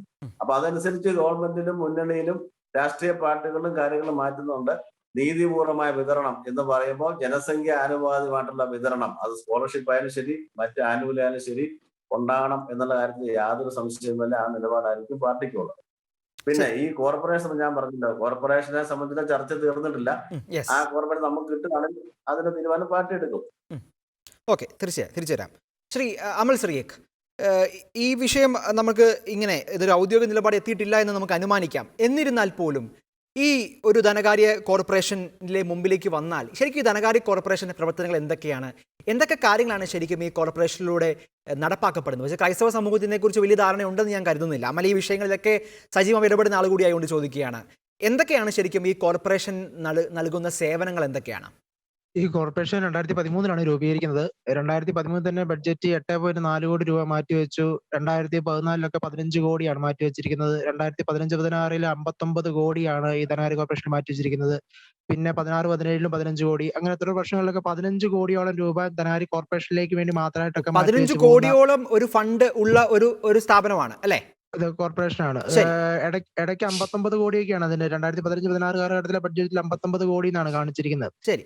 അപ്പം അങ്ങനെ ഈ കോടിക്കണക്കിന് രൂപ തന്നെ കൈമാറ്റം അല്ലെങ്കിൽ അത് കൈകാര്യം ചെയ്യുന്ന ഒരു കോർപ്പറേഷനാണ് ഈ ഒരു ന്യൂനപക്ഷ വികസന ധനകാര്യ കോർപ്പറേഷൻ. ഈ കോർപ്പറേഷന്റെ കീഴിൽ നിന്ന് പലിശ കുറച്ചുള്ള ലോണുകളും കാര്യങ്ങളൊക്കെയാണ് നമുക്ക് അവൈലബിൾ ആയിട്ടുള്ളത്. അതായത് നമ്മുടെ വിദ്യാർത്ഥികൾക്കുള്ള വിദ്യാഭ്യാസ ലോണുകൾ, അതോടൊപ്പം തന്നെ നമുക്ക് സംരംഭങ്ങൾ തുടങ്ങാനായിട്ടുള്ള ലോണുകൾ, ഇത്തരത്തിലുള്ള ലോണുകളൊക്കെ തന്നെ ഈ പലിശ കുറച്ച് വെറും 3% പലിശയ്ക്കും 6% പലിശയ്ക്കും ആയിട്ട് ഇവിടുന്ന് ലോൺ കൊടുക്കുന്നതാണ് ഈ ധനകാര്യ കോർപ്പറേഷന്റെ കീഴിൽ നിന്ന്.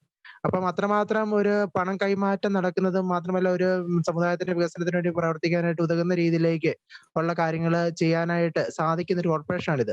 അപ്പൊ ആ ഒരു കോർപ്പറേഷനിൽ ന്യൂനപക്ഷങ്ങളുടെ പങ്കാളിത്തം, അതായത് അതിന്റെ ഇപ്പം നിലവിലുള്ള 6 ഡയറക്ടർ അംഗങ്ങളിൽ 2 പേര് മാത്രമേ ക്രിസ്ത്യാനികളായിട്ടുള്ളൂ. ബാക്കി 4 പേരും മറ്റ് വിഭാഗത്തിലെ അംഗങ്ങളാണ്.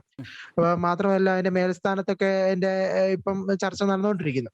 അപ്പൊ തീർച്ചയായിട്ടും ഇവിടെ നിന്ന് ഒരു ക്രിസ്ത്യൻ പ്രാതിനിധ്യം എന്ന വിഷയം എന്ന് പറഞ്ഞു കഴിഞ്ഞാൽ ഒരു കാര്യം ആർക്കൊക്കെ കൊടുക്കണം എന്നൊരു തീരുമാനം വരുന്ന സമയത്ത് ഇപ്പം ധാരാളം അപേക്ഷകൾ വരുവാണ്. അപ്പൊ അപേക്ഷകൾ വരുമ്പോൾ ഇത്ര ഒരു കണക്കിനായിരിക്കും അപേക്ഷകൾ പരിഗണിക്കുക. അപ്പൊ അങ്ങനെ പരിഗണനാ വിഷയം വരുന്ന സമയങ്ങളിൽ ആരെ പരിഗണിക്കണം എന്നത് അവിടെ ഉള്ള ആ ഒരു ഡയറക്ടേഴ്സിന്റെ ഒക്കെ ആ ഒരു തീരുമാനമായിരിക്കും. അപ്പൊ അവിടെ ഒരു ഭൂരിപക്ഷ അഭിപ്രായം ക്രിസ്ത്യാനികൾക്ക് ഇല്ലെങ്കിൽ സ്വാഭാവികമായിട്ടും നമുക്കറിയാം അത് മറ്റു രീതിയിലേക്കൊക്കെ വഴിമാറ്റി പോകാനുള്ള സാധ്യതകളെല്ലാം ഉണ്ട്.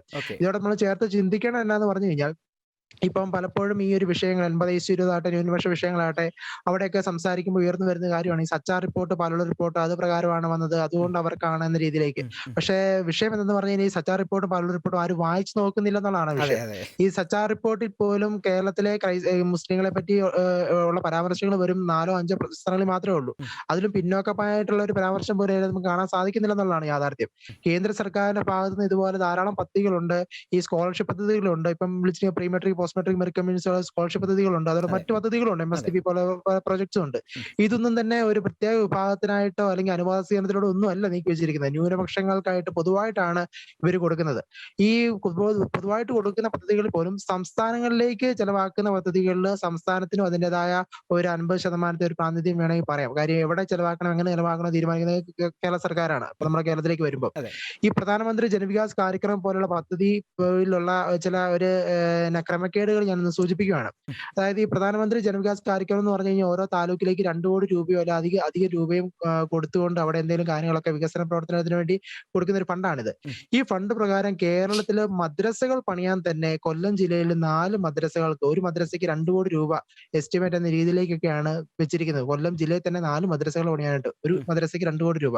ആ രീതിയിലാണ് ഈ ന്യൂനപക്ഷ ഫണ്ട്, കേന്ദ്ര സർക്കാരിന്റെ പ്രധാനമന്ത്രി ജനവികാസ് കാര്യക്രമം പോലുള്ള ന്യൂനപക്ഷ ഫണ്ട് കൈമാറപ്പെടുന്നത് കാണുന്നത് അതിശയമാണ്. കോട്ടയം ജില്ലയിൽ നിന്ന് ആകെ തെരഞ്ഞെടുപ്പ് പ്രദേശം 28 മാത്രമാണ് ഇതിനു വേണ്ടി. അപ്പൊ ഇതൊക്കെ മാത്രമല്ല, മലപ്പുറം ജില്ലയിൽ നിന്ന് ഏകദേശം 24 പ്രദേശമാണ് തെരഞ്ഞെടുത്തിരിക്കുന്നത്. അപ്പം ക്രിസ്ത്യൻ മേഖലയോ ഒന്നും തന്നെ ഇവര് പരിഗണിക്കുന്നില്ല. ഇത് ഈ ധനകാര്യ കോർപ്പറേഷന്റെ കീഴിൽ വരുന്ന കാര്യമാണോ അമൽ? അല്ലല്ല, ഇത് ധനകാര്യ കോർപ്പറേഷന്റെ പൊതുവായ കീഴിൽ വിഷയമാണ്. മറ്റൊരു ന്യൂനപക്ഷ വിഷയം ഞാൻ സൂചിപ്പിച്ചതുള്ളൂ. ഓക്കെ. കാര്യം ന്യൂനപക്ഷ വിഷയങ്ങളെല്ലാം തന്നെ ഇത്തരത്തിലുള്ള ഒരു പ്രീണന നയം നടക്കുമ്പോൾ ഇതുപോലെ ക്രിസ്ത്യാനികളെ പരിഗണിക്കുന്നില്ല, അല്ലെങ്കിൽ പരിഗണിക്കേണ്ടതല്ലേ എന്നൊരു ചോദ്യം ആ ഒരു ആശങ്കയാണ് അമൽ പങ്കുവയ്ക്കുന്നത്. ഇങ്ങനെയുള്ള വിവേചനങ്ങൾ നേരിടുമ്പോൾ അഡ്വക്കേറ്റ് ശ്രീ ടി ദേവപ്രസാദ്, ഇത്തരത്തിലുള്ള വിവേചനങ്ങൾ ഇവിടെ നടക്കുമ്പോഴാണ് ഈ അമലിനെ പോലെ ആളുകൾ ഇവിടെ പ്രതികരിക്കുന്നത്. അങ്ങനെ പ്രതികരിക്കുമ്പോഴാണ് ശ്രീ അഡ്വക്കേറ്റ് ലോപ്പസ് മാത്യു നിഷേധിച്ചെങ്കിൽ പോലും ഈ ദിവസങ്ങളിൽ അവരുടെ പാർട്ടിയുടെ തന്നെ പ്രതിനിധിയുടെ ഒരു വാട്സപ്പിൽ ഒരു ഓഡിയോ ക്ലിപ്പ് ഈ പറയുന്ന ആരോപിക്കുന്ന ആളുകളെ എല്ലാം വർഗീയവാദികളായി ചിത്രീകരിച്ചുകൊണ്ടുള്ള ഒരു ശ്രമവും നടക്കുകയുണ്ട്. അവരൊക്കെ എന്തൊക്കെയോ ലക്ഷ്യങ്ങളുമായിട്ട് ഏതൊക്കെയോ പാർട്ടിക്ക് വേണ്ടിയാണ് ഈ സംസാരങ്ങൾ നടത്തുന്നതെന്നൊക്കെ നിലയിലാണ് കാണുന്നത്. ഇങ്ങനെ ഒരു നീതി നിഷേധം, അമലിനെ പോലുള്ള ചെറുപ്പക്കാർ ഇവിടെ ഈ നീതി നിഷേധം ഇങ്ങനെ പറയുമ്പോൾ അവരെ എല്ലാം ഇങ്ങനെ ഒരു ബ്രാൻഡ് ചെയ്യപ്പെടുന്നത് അതൊരു രാഷ്ട്രീയ ബുദ്ധി മാത്രമാണോ, അതോ ഞങ്ങൾക്കൊന്നും ചെയ്യാൻ പറ്റാത്തതിന്റെ ഒരു വൈക്ലബിംഗ് കൊണ്ടാണോ ഇങ്ങനെ സംഭവിക്കുക? പണ്ട് പി ജെ ജോസഫിനെ ജനാധിപത്യ മുന്നണിയിലേക്ക് മാണിസാർ നിർബന്ധപൂർവ്വം കൊണ്ടുവന്നപ്പോൾ ഉമ്മൻചാണ്ടി പറഞ്ഞു അതിന്റെ ഗുണവും ദോഷവും മാണിസാർ അനുഭവിക്കേണ്ടി വരുമെന്ന്. പിന്നീട് മാണിസാർ അത് അനുഭവിച്ചു. പക്ഷെ എന്ന് പറഞ്ഞതുപോലെ ഈ പറയുന്നതിന്റെ ഗുണവും ദോഷവും അദ്ദേഹം തന്നെ അനുഭവിക്കും, പറഞ്ഞ ആൾ അനുഭവിക്കും. ഒന്നുകിൽ അദ്ദേഹം ഇല്ലെന്ന് പറയണം, അല്ലെങ്കിൽ ഇങ്ങനെ പറഞ്ഞിട്ടുണ്ടെങ്കിൽ അതിന്റെ ഗുണവും ദോഷവും അദ്ദേഹത്തിന് തന്നെ കിട്ടും. അല്ല നമ്മൾ അതിനെക്കുറിച്ച് പക്ഷേ അമലിനെ പോലെയുള്ളവരുടെ നീക്കങ്ങളിൽ വലിയ പ്രത്യാശ കാണുന്നുണ്ട്. കാരണം കേരളത്തിൽ എന്താ നടക്കുന്നുള്ളതിനെ കുറിച്ച് അവർ പഠിക്കുന്നുണ്ട്. അതിനി ഈ നെറ്റ്വർക്കിലൂടെ, അല്ലെങ്കിൽ ഇപ്പം ക്രൈസ്തവ സമൂഹത്തിന്റെ നെറ്റ്വർക്ക് ഉണ്ടല്ലോ, സമൂഹത്തെ ബോധ്യപ്പെടുത്തുക. നമ്മുടെ സമൂഹത്തിൽ നിന്ന് കൂടുതൽ ഇപ്പൊ ഈ ഒരു പ്രശ്നം വന്നപ്പോ ഇങ്ങനെ ഒരു പ്രതിഷേധം ഉയർത്തിയല്ലോ, അതിനി വർഗീയത എന്ന് വിളിച്ചപ്പം നമ്മുടെ സമുദായത്തിന് വേണ്ടി പറയാം, നമ്മള് വേറൊരു സമുദായത്തിനെതിരെ പറയുന്നല്ലോ. വർഗീയത എന്ന് വിളിച്ചാൽ വർഗീയത. അപ്പൊ അതിന് നമ്മളിപ്പോ അതിന്റെ പേരാ വർഗീയതയെങ്കിൽ അത് വർഗീയത. അല്ലാതെ ഇപ്പം നമ്മൾ ഇപ്പൊ ഈ അമല് ചൂണ്ടിക്കാണിച്ച പോലെ ഈ ന്യൂനപക്ഷ കോർപ്പറേഷന്റെ പരിപാടികളെല്ലാം നടപ്പാക്കിയിരിക്കുന്നതും അല്ലെങ്കിൽ അതിന്റെ സെന്ററുകൾ തുടങ്ങിയിരിക്കുന്നതും എല്ലാം മുസ്ലിം ഭൂരിപക്ഷമുള്ള പ്രദേശങ്ങളിൽ മാത്രമാണ്. ക്രൈസ്തവ ഭൂരിപക്ഷമുള്ള പ്രദേശങ്ങളിൽ ഇതുവരെ കേന്ദ്രങ്ങളൊന്നുമില്ല. അപ്പൊ അതിനൊക്കെ ഒരു മാറ്റം വരും മുഖ്യമന്ത്രി എടുത്താൽ എന്നുള്ളൊരു ചിന്ത കേരളത്തിലെ സാധാരണ ക്രൈസ്തവർക്ക് ഉണ്ടായിരുന്നു തെരഞ്ഞെടുപ്പിന് മുമ്പ്. കാരണം ജോണി ചൂണ്ടിക്കാണിച്ച പോലെ തെരഞ്ഞെടുപ്പിന് മുമ്പ് വളരെ നല്ല ചില തീരുമാനങ്ങൾ മുഖ്യമന്ത്രി എടുക്കുകയും ചെയ്തു. ഇനി മുഖ്യമന്ത്രി അത്തരം തീരുമാനം എടുത്തത് കൊണ്ടാണോ ഇനി മുഖ്യമന്ത്രിക്ക് തന്നെ ഒരു ഭയമുണ്ടോ, ഇനി ഈ കാര്യങ്ങൾ കൂടി ഒരാൾക്ക് കൊടുത്താൽ അങ്ങയുടെ എൻ്റെ ഒരു വോട്ട് ഷെയർ കുറയുമോ, അല്ലെങ്കിൽ എൻ്റെ ഒരു ജനപ്രീതി കുറയുമോ, അല്ലെങ്കിൽ എൻ്റെ ഒരു വോട്ട് ബാങ്കിനെയൊക്കെ ബാധിക്കുമോ എന്നതുകൊണ്ടായിരിക്കുമോ ഈ അപ്പീലിന് പോകുന്നതും ഇത്തരത്തിൽ തീരുമാനങ്ങളിലൊക്കെ തീരുമാനങ്ങൾ എടുക്കുക? അപ്പീലിന് പോകുന്നതൊക്കെ ജനവിധി കഴിഞ്ഞതിന് ശേഷമാണ്. ഒരു സർക്കാരിനും കിട്ടാത്തതുപോലെയുള്ള രണ്ടാമത്തെ ഒരു സെക്കൻഡ് ടൈം കിട്ടിയതിന് ശേഷമാണ്.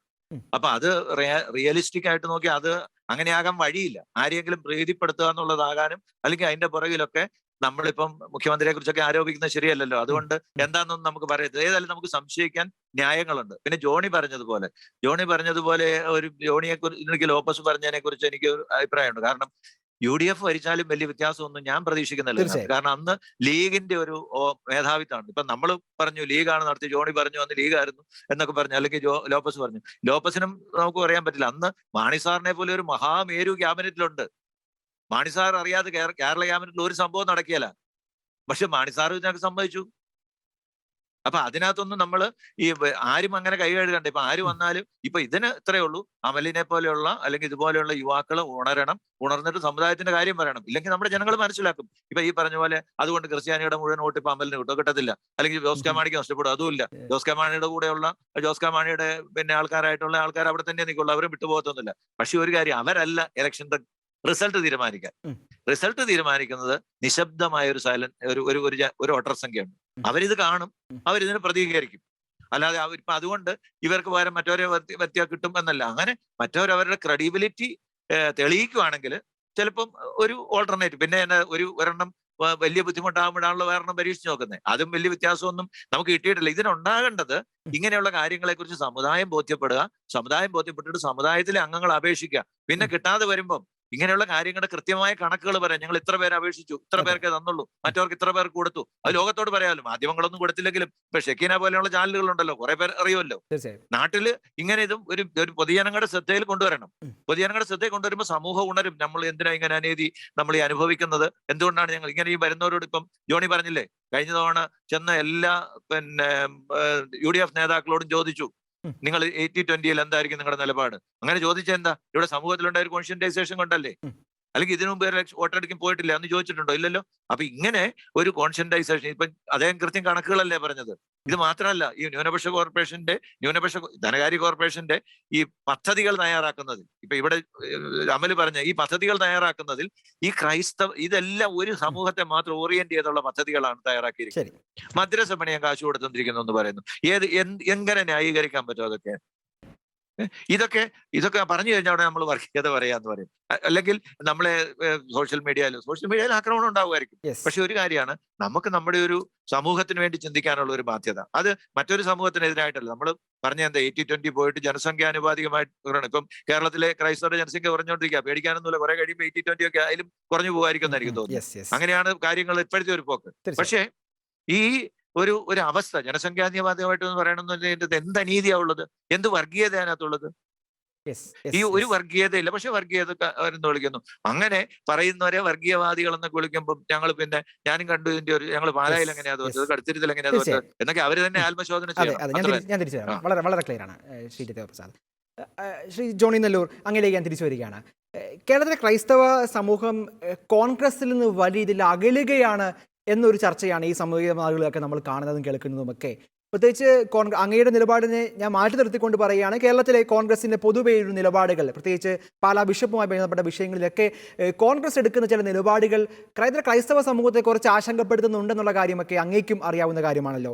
ഈ വിഷയത്തെയൊക്കെ അഡ്രസ്സ് ചെയ്യുന്നുണ്ടോ കേരളത്തിലെ കോൺഗ്രസ്? ഈ വിഷയമൊക്കെ ഈ ധനകാര്യ കോർപ്പറേഷനുമായി ബന്ധപ്പെട്ട് നേരിട്ട് ബന്ധമില്ലെങ്കിൽ പോലും ഈ വിഷയങ്ങളൊക്കെ കോൺഗ്രസിൻ്റെ ചർച്ചാവേദികളിൽ ഉയർത്തിരിയുന്നുണ്ടോ?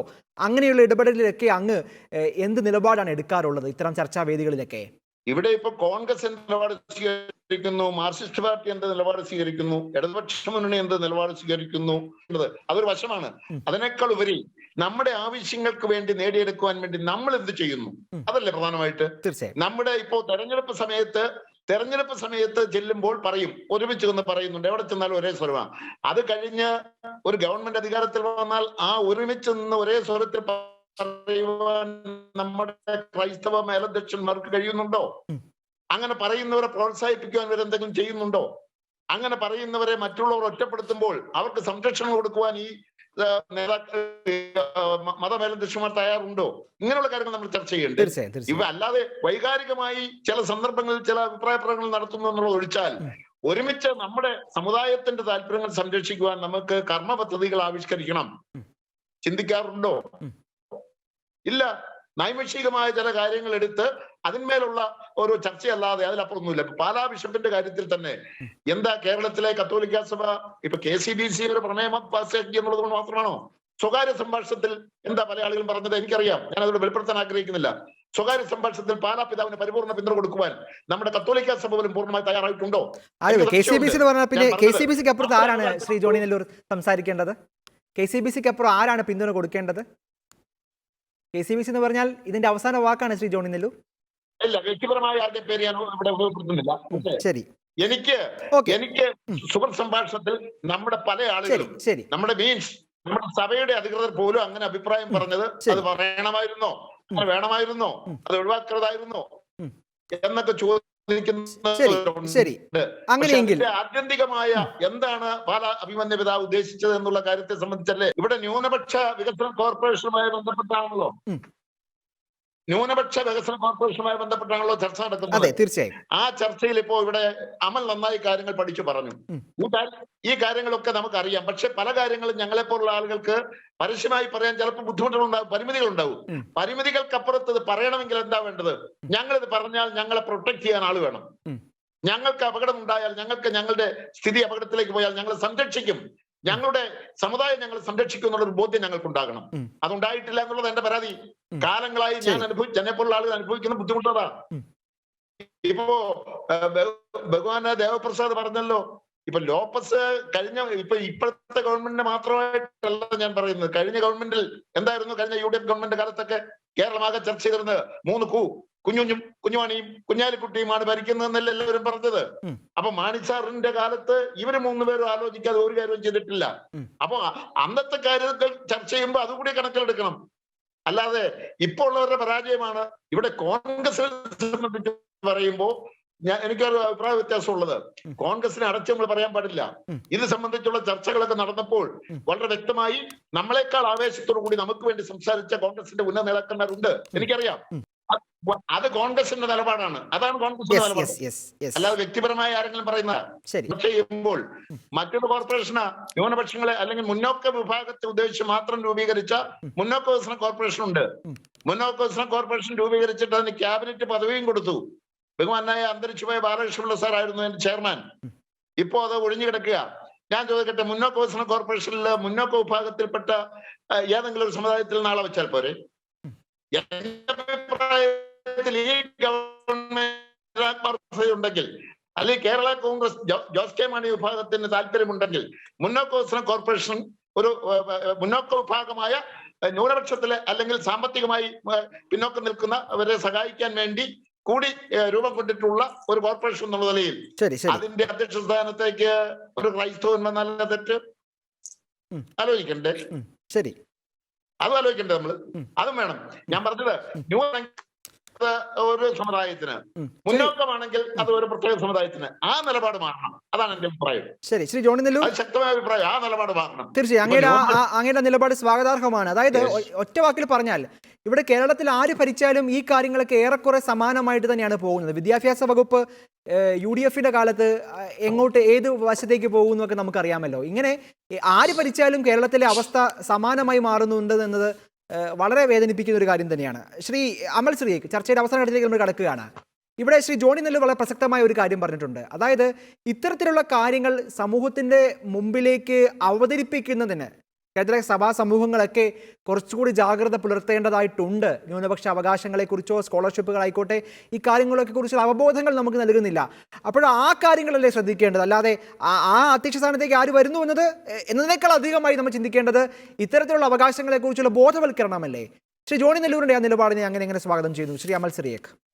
തീർച്ചയായിട്ടും ഒരു യാഥാർത്ഥ്യബോധത്തിലുള്ള ഒരു മറുപടിയാണ് ശരിക്കും പറഞ്ഞു കഴിഞ്ഞാൽ ജോണി നെല്ലൂർ സാറ് അങ്ങേക്ക് തന്നത്. അതായത് നമ്മളെ സമുദായത്തിന് വേണ്ടി സംസാരിച്ചു കഴിഞ്ഞു കഴിഞ്ഞാൽ സമുദായം നമ്മളെ സപ്പോർട്ട് ചെയ്യുമോ എന്നുള്ളൊരു ചോദ്യം.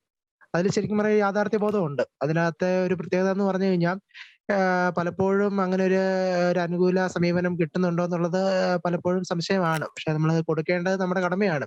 അവിടെ എനിക്ക് പറയാനുള്ളതെന്ന് പറഞ്ഞു കഴിഞ്ഞാൽ തികച്ചും ദുർബലമായി പോയിക്കൊണ്ടിരിക്കുന്ന ഒരു സമുദായം ആയതുകൊണ്ടാണ് ഇങ്ങനെ ഒരു സംഭവ വികാസം നടക്കുന്നതെന്ന് എനിക്ക് പറയാൻ ആവത്തുള്ളൂ. കാര്യം ഇവിടെ തീർച്ചയായിട്ടും നമ്മൾ പറയുമ്പം ആരാണ് സപ്പോർട്ട് കൊടുക്കേണ്ടതെന്നുള്ളത്, ആരാണ് സപ്പോർട്ട് കൊടുക്കേണ്ടത് ഒരു ചോദ്യത്തിനായിട്ട് കിടക്കുവാണ്. ഇതിനകത്ത് KCBC സപ്പോർട്ട് കൊടുക്കുക എന്ന് പറയുമ്പോൾ KCBC അത്ര വലിയ ഒരു സംഭവമാണോ, അല്ലെങ്കിൽ അത്രമാത്രം ശക്തമായ ലീഗലായിട്ടും അല്ലെങ്കിൽ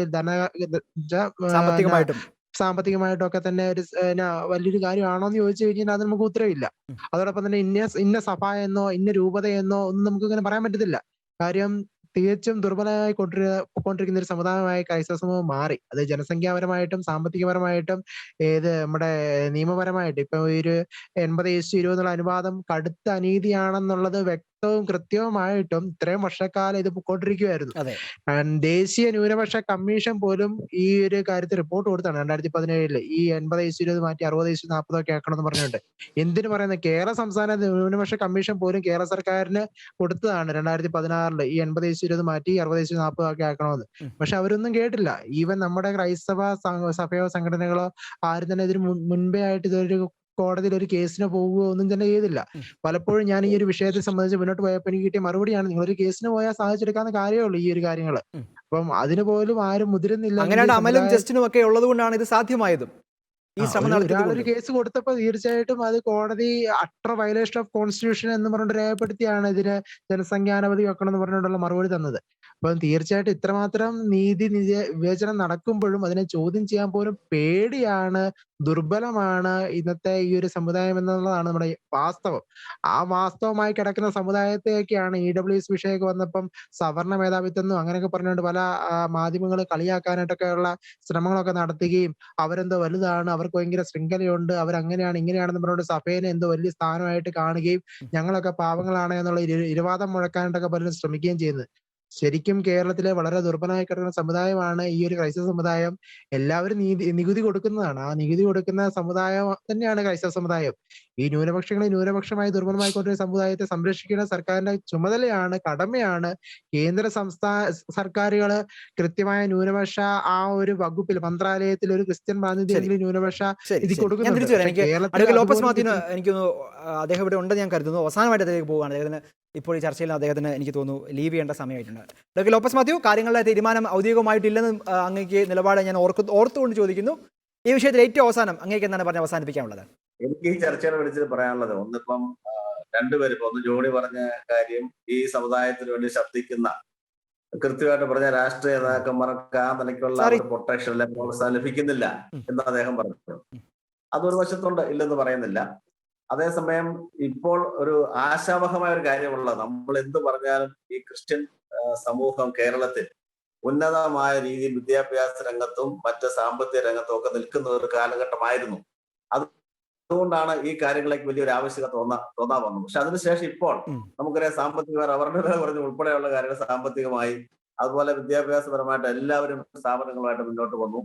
അങ്ങനെ വന്നപ്പോൾ ഈ സമുദായത്തിന് കേന്ദ്ര ഗവൺമെന്റിന് സംസ്ഥാന ഗവൺമെന്റിന് കിട്ടുന്ന ആനുകൂല്യങ്ങൾ ഏറ്റവും കുറച്ച് ജനസംഖ്യ ആദ്യമായി കിട്ടും. അപ്പൊ അതൊരു നല്ല ശബ്ദം ഇപ്പൊ ഉണ്ടായിട്ടുണ്ട്. ആ ശബ്ദത്തില് തീർച്ചയായിട്ടും സഭയും സമുദായവും ഒന്നിച്ച് നിൽക്കണം. അവിടെ KCBCക്കും സെനറ്റിനും അല്ലെങ്കിൽ കത്തോലിക്ക കോൺഗ്രസിനും അതുപോലെ വ്യക്തിപരമായി ഇനിഷ്യേറ്റീവ് എടുത്തു വന്ന അമലിന് അല്ലെങ്കിൽ ഇഷ്ടംപോലെ ആളുകളൊക്കെ ഉൾപ്പെടെ ഇപ്പൊ കാര്യങ്ങൾ സമൂഹത്തിൽ നല്ല സജീവമായ ചർച്ചയായിട്ടുണ്ട്. ആ ചർച്ചയിൽ ഇനി അനീതി ഉണ്ടാകാൻ പാടില്ല, നീതിപൂർവ്വം വിതരണം ഉണ്ടാവണം. അതിൽ രാഷ്ട്രീയ കക്ഷികൾ ഏത് മുന്നണിയിലായാലും, ഇടതുപക്ഷത്തായാലും വലതുപക്ഷത്തായാലും, രാഷ്ട്രീയ പാർട്ടികൾ എല്ലാ സമുദായത്തെയും കാണുന്ന പോലെ തന്നെ, അല്ലെങ്കിൽ പിന്നോക്ക മുസ്ലിം വിഭാഗം ഉണ്ടെങ്കിൽ പിന്നോക്ക ക്രിസ്ത്യൻ വിഭാഗം ഉണ്ട് എന്ന് പറയുന്ന രീതി തന്നെ കാര്യങ്ങൾ എടുത്തുകൊണ്ട് അതിലേക്കുള്ള ശ്രമമാണ്. തീർച്ചയായിട്ടും ഈ ഇടതുപക്ഷ മുന്നണിയിലായിരിക്കുമ്പോഴും കേരള കോൺഗ്രസ് പാർട്ടി അതിന്റെ ഫോക്കസ് കൊടുക്കും. നമ്മളെ ന്യൂനപക്ഷ വിതരണത്തിന്റെ കാര്യത്തിലായാലും ശരി, സ്കോളർഷിപ്പിന്റെ കാര്യത്തിലായാലും ശരി, അധ്യാപകരുടെ അംഗീകാരത്തിന്റെ കാര്യത്തിലായാലും ശരി, അവരുടെ വിലയുടെ കാര്യത്തിലായാലും ശരി, എല്ലാം നമ്മൾ നിലപാടെടുത്തുകൊണ്ടിരിക്കുകയാണ്. ഒറ്റയടിക്ക് നമുക്കെല്ലാം നേടിയെടുക്കാൻ സാധിക്കണമെന്നില്ല, എങ്കിലും ഏറ്റവും വലിയ അജണ്ടയായി പാർട്ടിയുടെ മുന്നിലുണ്ട്. മതേതര പാർട്ടി ആയിരിക്കുമ്പോഴും ഈ വിഷയം നമ്മുടെ പരിഗണനയിലുണ്ട്. ഞങ്ങൾ സജീവമായിട്ട് ചർച്ച ചെയ്യുന്നുണ്ട്, ഉൾപാർട്ടി ചർച്ച നടന്നുകൊണ്ട് ആവശ്യമായ വേദികളിൽ ആ കാര്യങ്ങൾ എത്തിക്കുന്നുമുണ്ട്. പ്രത്യേകിച്ച് ഒരു സഹായം, കോടതിയും ആ കാര്യത്തിലേക്ക് ഒരു വിധി നമുക്ക് അനുകൂലമായിട്ട് വന്നിട്ടുള്ളതുകൊണ്ട് അതിന്റെയൊക്കെ ചുവട് പിടിച്ചുകൊണ്ട് തന്നെ നമുക്ക് നിയമപരമായി തന്നെ ആ കാര്യങ്ങൾ ഇവിടെ നടപ്പിലാക്കണം എന്ന് തന്നെ ആവശ്യപ്പെടാൻ സാധിക്കും. അതിനുള്ള പിന്തുണ സഭയും സമുദായവും എല്ലാ വിഭാഗവും തരണം എന്ന് മാത്രമാണ് എനിക്ക് ഈ അവസരത്തിൽ അഭ്യർത്ഥിക്കുകയാണ്. വളരെ വളരെ വ്യക്തമാണ്. പ്രൊഫസർ ലോപ്പസ് മാത്യു, നന്ദി ചർച്ചയിൽ പങ്കെടുത്തത്. അമൽ ശ്രീക്ക് ചർച്ചയുടെ ഏറ്റവും അവസാന ഘട്ടത്തിൽ നമ്മൾ കിടക്കുകയാണ്. ഇങ്ങനെ ഒരു തീരുമാനവുമായിട്ട് അല്ലെങ്കിൽ ഇത്തരത്തിലുള്ള പ്രതിഷേധവുമായിട്ടൊക്കെ സോഷ്യൽ മീഡിയയിൽ സജീവമാവുകയാണ്. ഇപ്പോൾ പോലും ആളുകൾ ചോദിക്കുന്നുണ്ട്, ഇങ്ങനെ നമ്മൾ കാണേണ്ടതായിട്ടുണ്ടോ, നമ്മൾ ഇതിനൊക്കെ മതം കലർത്തേണ്ടതായിട്ടുണ്ടോ, ഒരു വ്യക്തി അവിടെ വരുന്നു എന്നതുകൊണ്ടൊന്നും നമ്മൾ ആശങ്കപ്പെടേണ്ട കാര്യമില്ല, സിസ്റ്റമായിട്ട് തന്നെ മുമ്പോട്ട് പോകുമെന്ന് പറയുന്നുണ്ട്. ചർച്ചയുടെ അവസാന ഘട്ടത്തിലാണെങ്കിൽ പോലും അങ്ങയുടെ നിലപാട് പറഞ്ഞ് അവസാനിപ്പിക്കാം. ഇതിനകത്ത് നമ്മൾ ശ്രദ്ധിക്കേണ്ട ഒരു കാര്യമുണ്ട്. കേരള സംസ്ഥാന ന്യൂനപക്ഷ കമ്മീഷൻ ഒരു ജുഡീഷ്യൽ പവറുള്ള കമ്മീഷനാണ്, ഒരു സിവിൽ കോടതി അധികാരമുള്ള ഒരു സംവിധാനമാണ്. ഈ ഒരു കമ്മീഷന്റെ ആക്ടിൽ പോലും 2017 മന്ത്രി ഭേദഗതി വരുത്തിയിട്ടുണ്ട്. ആ ഭേദഗതി വരുത്തിയത് ഒരു ക്രിസ്ത്യൻ പങ്കാളിത്തം പോലും ഇല്ലാതായിരിക്കണം എന്നുള്ള ഒരു ഉദ്ദേശ ലക്ഷ്യം കൂടെ ആയിരുന്നു. കാര്യം മറ്റൊരു വിഷയം നമ്മളെല്ലാം കണ്ടതാണ്. അങ്ങനെയാണ് ഇപ്പൊ ചെയർമാനും മറ്റു മെമ്പറും മുസ്ലിം വിഭാഗത്തിൽ നിന്നും ഒരു ഭരണപ്രതി മാത്രം ക്രിസ്ത്യൻ വിഭാഗത്തിൽ നിന്ന് ഇരിക്കുന്നത്. ഇതിന്റെയൊക്കെ പ്രത്യാഘാതം എന്താണെന്നുള്ളതാണ് നമ്മൾ മനസ്സിലാക്കേണ്ടത്. 2019 ജൂൺ മാസം മുതൽ നവംബർ മാസം വരെ കേരളത്തിലെ ക്രിസ്ത്യാനികളുടെ സാമ്പത്തിക, സാമൂഹ്യ, വിദ്യാഭ്യാസ പിന്നോക്കാവസ്ഥയെ പറ്റി ഈ കമ്മീഷൻ സിറ്റിങ്ങുകൾ നടത്തിയായിരുന്നു. 9 ജില്ലകളായിട്ട് നടത്തിയ സിറ്റിങ്ങുകൾ നടത്തി അതിന്റെ റിപ്പോർട്ട് ഡിസംബർ മാസത്തിൽ തന്നെ അതിൻ്റെ അകത്തൊരു അംഗം തയ്യാറാക്കിയതായിട്ടാണ് അറിയാൻ കഴിഞ്ഞത്. 2019 ഡിസംബർ മാസം തയ്യാറാക്കിയ റിപ്പോർട്ട് ഇന്നുവരെയും സർക്കാരിലേക്ക് അവർ സമർപ്പിച്ചിട്ടില്ല. ന്യൂനപക്ഷ കമ്മീഷൻ സർക്കാരിലേക്ക് സമർപ്പിച്ചിട്ടില്ല. അന്ന് ഈ സിറ്റിംഗ് നടത്തിയപ്പോഴെല്ലാം 80% വിഷയവും ഈ ന്യൂനപക്ഷത്തെ സംബന്ധിച്ചുള്ള മറ്റെല്ലാ വിഷയങ്ങളും തന്നെ അവിടെ ചർച്ചാ വിഷയമായതാണ്. എന്തുകൊണ്ട് അത്തരത്തിലുള്ള ഒരു നീതി നിഷേധം നടക്കുന്നുള്ളതാണ് നമ്മളെ പേടിക്കേണ്ടത്. കാര്യം ഒരു ക്രിസ്ത്യൻ അംഗമില്ല അല്ലെങ്കിൽ ക്രിസ്ത്യൻ പങ്കാളിത്തം അതിനകത്തില്ലെങ്കിൽ തീർച്ചയായിട്ടും നമുക്ക് നീതി കിട്ടത്തില്ലെന്നുള്ളതിന് ഉറപ്പാണ് ഇത്തരത്തിലുള്ള ഈ ഒരു തെളിവുകൾ തന്നെ നമുക്ക് കാണാൻ സാധിക്കുന്നത്. അതുകൊണ്ട് തന്നെയാണ് ക്രിസ്ത്യൻ പങ്കാളിത്തം ന്യൂനപക്ഷ വകുപ്പിലും ധനകാര്യ കോർപ്പറേഷനിലും മറ്റ് ന്യൂനപക്ഷ സംബന്ധമായ കാര്യങ്ങളെല്ലാം തന്നെ വേണമെന്ന് നമ്മൾ ആഗ്രഹിക്കുകയും അതിനുവേണ്ടി ശബ്ദിക്കുകയും ചെയ്യുന്നത്. ശരി, വളരെ വ്യക്തമാണ്. ശ്രീ ടി ദേവപ്രസാദ്, ഈ ചർച്ചയിൽ അങ്ങനെ അവസാനിപ്പിക്കുകയാണ്. ഇത്തരത്തിലുള്ള പ്രതിഷേധങ്ങളെ അല്ലെങ്കിൽ ഇത്തരത്തിലുള്ള ആശങ്കകളെ, സന്ദേഹങ്ങളൊക്കെ ക്രൈസ്തവ സമൂഹം പങ്കുവയ്ക്കുന്നു. അതിനെതിരെ പ്രതിരോധങ്ങൾ ഉണ്ടാകുന്നു, പ്രതിഷേധങ്ങൾ ഉണ്ടാകുന്നു. എന്നിരുന്നാൽ പോലും ഇത്തരത്തിലുള്ള ഡിസ്കഷൻസിന്, ഇത്തരത്തിലുള്ള ഡിബേറ്റുകളെ അങ്ങ് എങ്ങനെയാണ് നോക്കിക്കാണുന്നത്? അത് പറഞ്ഞ് അവസാനിപ്പിക്കാം. ഇത്തരം ഡിബേറ്റുകൾ ഉണ്ടാവണം. ക്രിയാത്മകമായി നമ്മൾ നിർദ്ദേശങ്ങൾ മുമ്പോട്ട് വെക്കണം. ഇന്നത്തെ നിർദ്ദേശത്തിൽ തന്നെ ജോണി മുമ്പോട്ട് വെച്ച ഒരു തീർച്ചയായും. വലിയ ആശങ്കയുണ്ട്. അതായത് ക്രൈസ്തവരായ നേതാക്കൾക്ക് പിന്തുണ കൊടുക്കാൻ ക്രൈസ്തവർക്ക് സാധിക്കുന്നില്ല. നമ്മൾ ആത്മശോധന ചെയ്യണം. അത് അമലും പറഞ്ഞു. ഇപ്പൊ ഇതിന്റെയൊക്കെ പേരിൽ ഈ ആക്രമിക്കപ്പെട്ടാൽ അവർക്ക് ഒരു സംരക്ഷണം കൊടുക്കാനുള്ള ഒരു സംവിധാനം ഉണ്ടാകണം. അത് KCBC-യിൽ നിന്നൊന്നും ഞാൻ പ്രതീക്ഷിക്കുന്നില്ല. അതിന് സമുദായം ഉണരണം എന്നുള്ളത് തന്നെയാണ്. അതിന് ഈ അമലിനെ പോലെ അല്ലെങ്കിൽ ജസ്റ്റിനെ പോലെയൊക്കെ ഉള്ള നേതൃത്വത്തിലേക്കുള്ള ആൾക്കാർ വരണം. അതിന് സംഘടനാ സംവിധാനം ഉണ്ടാകണം. അങ്ങനെയൊക്കെയുള്ള ഒരു സംഘടനാ സംവിധാനത്തിന് അതിന് സാമ്പത്തിക സംവിധാനം ഉണ്ടാകണം. ഇതൊക്കെ ഇപ്പൊ ഇവരുടെ കയ്യിൽ നിന്നൊക്കെ പൈസ എടുത്തായിരിക്കും ഇവർ ഇതൊക്കെ ചെയ്യുന്നത് എന്നാണ് ഞാൻ മനസ്സിലാക്കുന്നത്. രണ്ടാമതായിട്ട് നമ്മൾ പറഞ്ഞത് ഈ അമൽ ചൂണ്ടിക്കാണിച്ച ഒരു സംഭവം ഉണ്ടല്ലോ, ധനകാര്യ കോർപ്പറേഷൻ തയ്യാറാക്കിയ ഒരു റിപ്പോർട്ട്. അത് എന്തുകൊണ്ട് കൊടുത്തില്ല എന്ന് പറഞ്ഞാൽ അന്ന് അവർ പറഞ്ഞ ഒരു വിശദീകരണം ഇതാണ്: കോശി കമ്മീഷൻ വന്നിരിക്കുന്നു. ആ കോശി കമ്മീഷന്റെ സ്ഥിതി നമുക്കറിയാം, ഓഫീസ് പോലും കൊടുത്തില്ല എന്ന് പറഞ്ഞു. അവരിപ്പോ അതിന്റെ തെളിവൊക്കെ എടുക്കുന്നുണ്ട്. അപ്പം അന്ന് അങ്ങനെ ഒരു ന്യായം പറഞ്ഞ്, എങ്ങനെ ഒരു ന്യായം പറഞ്ഞ് ക്രൈസ്തവർക്ക് കിട്ടാവുന്ന ആനുകൂല്യങ്ങൾ അല്ലെങ്കിൽ അവകാശങ്ങൾ നിഷേധിക്കാം? ഇതിനെക്കുറിച്ച് ഒരു ജാഗ്രതയും നമ്മുടെ സമൂഹത്തിൽ ഉണ്ടായില്ല. ഈ കുറച്ച് ആൾക്കാർ ഈ ഒരു ഇടക്കാലത്ത് ഇപ്പം ഒട്ടായൽച്ചൻ അടക്കമുള്ള കുറെ പേര് മുമ്പോട്ട് വന്നതോടെയാണ് ഇത്തരത്തിലുള്ള ഒരു ചിന്ത സമൂഹത്തിൽ വന്നത്. അതിന് ഷെക്കീന TV ഒരു നല്ല പങ്ക് വഹിക്കുന്നുണ്ട്. പിന്നെ ഈ കോൺഗ്രസ് പാർട്ടി എന്നൊക്കെ പറയുന്നത്, കോൺഗ്രസ് പാർട്ടിയിൽ ഓരോരുത്തരും ഓരോ നിലപാട് പറയാം. ഇപ്പൊ സതീശന്റെ നിലപാടല്ല സുധാകരന്റെ നിലപാട്, അത് അവരുടെ ആന്തരിക പ്രശ്നം. പക്ഷെ എനിക്ക് തോന്നുന്നില്ല അവർ ലീഗ് അടക്കമുള്ള ഒരു സംവിധാനം അധികാരത്തിൽ വന്നാൽ ഇനിയും സ്ഥിതി മെച്ചമാകുമെന്ന് എനിക്ക് തോന്നുന്നില്ല. പക്ഷെ ഈ പിണറായി വിജയന് ഇപ്പൊ ഞാൻ മനസ്സിലാക്കുന്നിടത്തോളം, ഞാൻ വായിക്കുന്നത് അടയാളങ്ങളിൽ നിന്ന് ഞാൻ വായിക്കുന്നത്, അദ്ദേഹം മുസ്ലിം തീവ്രവാദികൾ അല്ലെങ്കിൽ അവരുടെ അത് അവരെ ഭയപ്പെടുന്നുണ്ട്, അല്ലെങ്കിൽ അവരുടെ ഒരു അവസ്ഥയിൽ ആശങ്കപ്പെടുന്നുണ്ട് എന്ന് കരുതാൻ ന്യായങ്ങളുണ്ട് എനിക്ക്. അപ്പൊ ഇത് രണ്ടും കൂടെ കലർന്ന ഒരു വാക്കില്ലാത്തതുകൊണ്ട് ഞാൻ മനഃപൂർവ്വം ഉദ്ദേശിച്ചത്. ഭയം എന്ന് പറഞ്ഞ ഉടനെ എന്നെ കൊല്ലുമെന്നുള്ള അർത്ഥത്തിലുള്ള ഭയമല്ല. നമുക്കിപ്പം ഈ ഇവരെന്ത് ചെയ്യും എന്നുള്ളൊരു ഇതിപ്പോ ഇങ്ങനെ അല്ലെങ്കിൽ ഇത്തരത്തിലുള്ള ഒരു സമീപനത്തിലേക്ക് വന്ന് അതേ പോലെ വേറെ പല കാര്യങ്ങളും നമുക്ക് ചൂണ്ടിക്കാണിക്കാം. ഇത്തരം കാര്യങ്ങളൊക്കെ നമുക്ക് മനസ്സിലാകുന്നില്ല എന്ന് മനസ്സിലായി. ഇപ്പൊ ഞാൻ തുടക്കത്തിൽ പറഞ്ഞതുപോലെ ഇങ്ങനെ ഒരു വാർത്ത ചോർത്തിയത് തന്നെ ഇങ്ങനെ സമൂഹം എന്ത് പ്രതികരിക്കുമെന്ന് അറിയാനായിരിക്കും. അപ്പൊ ജോണി അന്നേരം മുന്നോക്ക കമ്മീഷനെ കുറിച്ച്, മുന്നോക്ക കമ്മീഷന്റെ ചെയർമാനാകേണ്ടത് മുന്നോക്ക സമുദായത്തിൽപ്പെട്ട ആളാണ്. അതുപോലെ മുന്നോക്ക കമ്മീഷൻ മാത്രമല്ല, കേരളത്തിൽ പിന്നോക്ക കമ്മീഷനുണ്ട്. ആ പിന്നോക്ക കമ്മീഷൻ കൊടുക്കട്ടെ. ഈ കേരളത്തിൽ ഒത്തിരി കമ്മീഷനുകളുണ്ട്. നമ്മളിവിടെ ന്യൂനപക്ഷ കമ്മീഷന്റെ പ്രശ്നമാണ്. ന്യൂനപക്ഷ കമ്മീഷനിൽ ന്യൂനപക്ഷങ്ങളിൽപ്പെട്ടവർക്ക് മാറി മാറിയെങ്കിലും ഈ കോർപ്പറേഷൻ ചെയർമാൻ സ്ഥാനവും കമ്മീഷന്റെ പദവിയും ഒക്കെ കൊടുക്കുന്ന ഒരു സംവിധാനം ഉണ്ടാകുക. പ്രധാനപ്പെട്ട രണ്ട് സമൂഹങ്ങളുണ്ടല്ലോ, ആ സമൂഹങ്ങൾക്ക് മാറി മാറി ഒരു അവസരം കൊടുക്കാനുള്ള ഒരു നീതിബോധം അതെങ്കിലും കമ്മീഷന്റെ എല്ലാ ഘടകങ്ങളിലും സാമുദായിക പ്രാതിനിധ്യം വേണമെന്നത് പ്രധാനപ്പെട്ട ഒരു കാര്യമാണ്. അതവിടെ നിർത്തിയിട്ട് പോലും നമുക്ക് പറയാൻ സാധിക്കും. കമ്മീഷന്റെ ഇത് മാത്രമല്ല, കമ്മീഷന്റെ ഈ സഹായ വിതരണ കേന്ദ്രങ്ങളിൽ നമ്മൾ ഈ സ്കോളർഷിപ്പ് മാത്രമല്ല, കമ്മീഷൻ ഒത്തിരി സഹായങ്ങളുണ്ട്. ഇപ്പൊ ഈ പറഞ്ഞ ന്യൂനപക്ഷങ്ങൾക്ക് വീട് വെക്കാനുള്ള സഹായമുണ്ട്. അതൊക്കെ ന്യൂനപക്ഷം എന്നൊക്കെ പറയുമ്പോഴത്തേനും കുറെ പേര് നമ്മുടെ കുറെ സ്ഥാപനങ്ങളൊക്കെ കണ്ട് നമ്മുടെ സമുദായത്തിലെ ആൾക്കാരെല്ലാം ഭയങ്കര സമ്പന്നരാണെന്ന് ആൾക്കാരുടെ ധാരണ. നമ്മൾ നോക്കുന്നിടത്തെല്ലാം വലിയ കോളേജുകളോ സ്ഥാപനങ്ങളോ ആശുപത്രികളോ ഒക്കെ ഉണ്ട്. ഇതൊക്കെ സമുദായത്തിന്റെയാണ്. പക്ഷെ ഈ പാവപ്പെട്ട സമുദായത്തിലെ ആൾക്കാർ ഇപ്പം ദാരിദ്ര്യത്തിൽ തന്നെയാണ്. ലോപ്പസ് ചൂണ്ടിക്കാണിച്ച പോലെ, ജോണി ചൂണ്ടിക്കാണിച്ച പോലെ എല്ലാവർക്കും ബുദ്ധിമുട്ടുകൾ തന്നെയാണ്. അപ്പൊ ഈ ബുദ്ധിമുട്ടുകളൊന്നും പുറത്തു കൊണ്ടുവരാൻ, പിന്നെ ഈ ബുദ്ധിമുട്ടാണെന്ന് പറയുന്ന ഒരു നാണക്കേടാണെന്ന് കരുതുന്ന ഒരു സമുദായമായി പോയി നമ്മളെന്ന് എനിക്ക് തോന്നുന്നു. ബുദ്ധിമുട്ടാണെന്ന് പറയാതെ മുണ്ട് മുറുക്കി കൊടുത്ത് എങ്ങനെയെങ്കിലുമൊക്കെ പിന്നെ എന്താ പൗഡർ സോപ്പ് ഇട്ട് കാണിച്ച ഒന്നും ഇല്ലെന്ന് പറയുന്ന രീതി ജീവിക്കുന്നുണ്ട്. യാഥാർത്ഥ്യ ബോധത്തിലേക്ക് വന്നാൽ ഇന്ന് വലിയ ബുദ്ധിമുട്ടിലാണ് സമൂഹം നിൽക്കുന്നത്. ഒരു കൊച്ചിനെ പഠിപ്പിക്കാൻ മാർഗ്ഗമില്ലാത്ത സ്ഥിതിയുണ്ട്. ആ സ്ഥിതിക്ക് സഹായിക്കാൻ നമുക്ക് ജനസംഖ്യാനുപാതികമായി കേന്ദ്ര ഗവൺമെന്റ് തന്നിരിക്കുന്ന മേടിച്ചെടുക്കാനുള്ള ഒരു സംവിധാനം, ഈ അമലിനെയും ജസ്റ്റിനെയും പോലെയൊക്കെ ഇതിനുവേണ്ടി മുന്നോട്ടിറങ്ങുന്ന ആ യുവാക്കളെ നമ്മൾ അഭിനന്ദിക്കുന്നു. അപ്പൊ അതിന് നമ്മളെ വർഗീയത എന്ന് വിളിച്ചാൽ, ആ വർഗീയത എന്നുള്ളത് ഈ കുഞ്ചൻ നമ്പ്യാർ കൊണ്ട് പറഞ്ഞില്ലേ, ഈ സ്വായുസത്തിന്റെ കൈപ്പടിയൻ ഇഷ്ടമാണ് എന്ന് പറഞ്ഞാല് ആ കൈപ്പടിയൻ ഇഷ്ടമാണ് എന്ന് പറയാനുള്ള ഒരു മനസ്സാണ് എനിക്കുള്ളത്. അതുകൊണ്ട് ഇത്തരം ചർച്ചകൾ ഉണ്ടാകണം. ചർച്ചകൾ ഉണ്ടായി നമ്മുടെ വികാരങ്ങൾ നമ്മൾ പ്രകടിപ്പിക്കണം. ആ വികാരങ്ങൾ പ്രകടിപ്പിക്കുമ്പോൾ സമൂഹത്തിൽ അതിനനുസരിച്ചുള്ള മാറ്റം ഉണ്ടാകും എന്നുള്ളത് തീർച്ചയാണ്. അത് ഉണ്ടാകാൻ വേണ്ടി നമ്മൾ ഇത് ചർച്ച മാത്രമല്ലല്ലോ, നമുക്ക് പ്രാർത്ഥിക്കാം, പ്രവർത്തിക്കാം, കൂട്ടായ്മ നമ്മുടെ ഈ സമൂഹത്തിന്റെ ഘടനകൾ ശക്തിപ്പെടുത്തും. തീർച്ചയായും വളരെ വളരെ വ്യക്തമാണ് ശ്രീ ടി ദേവപ്രസാദ്.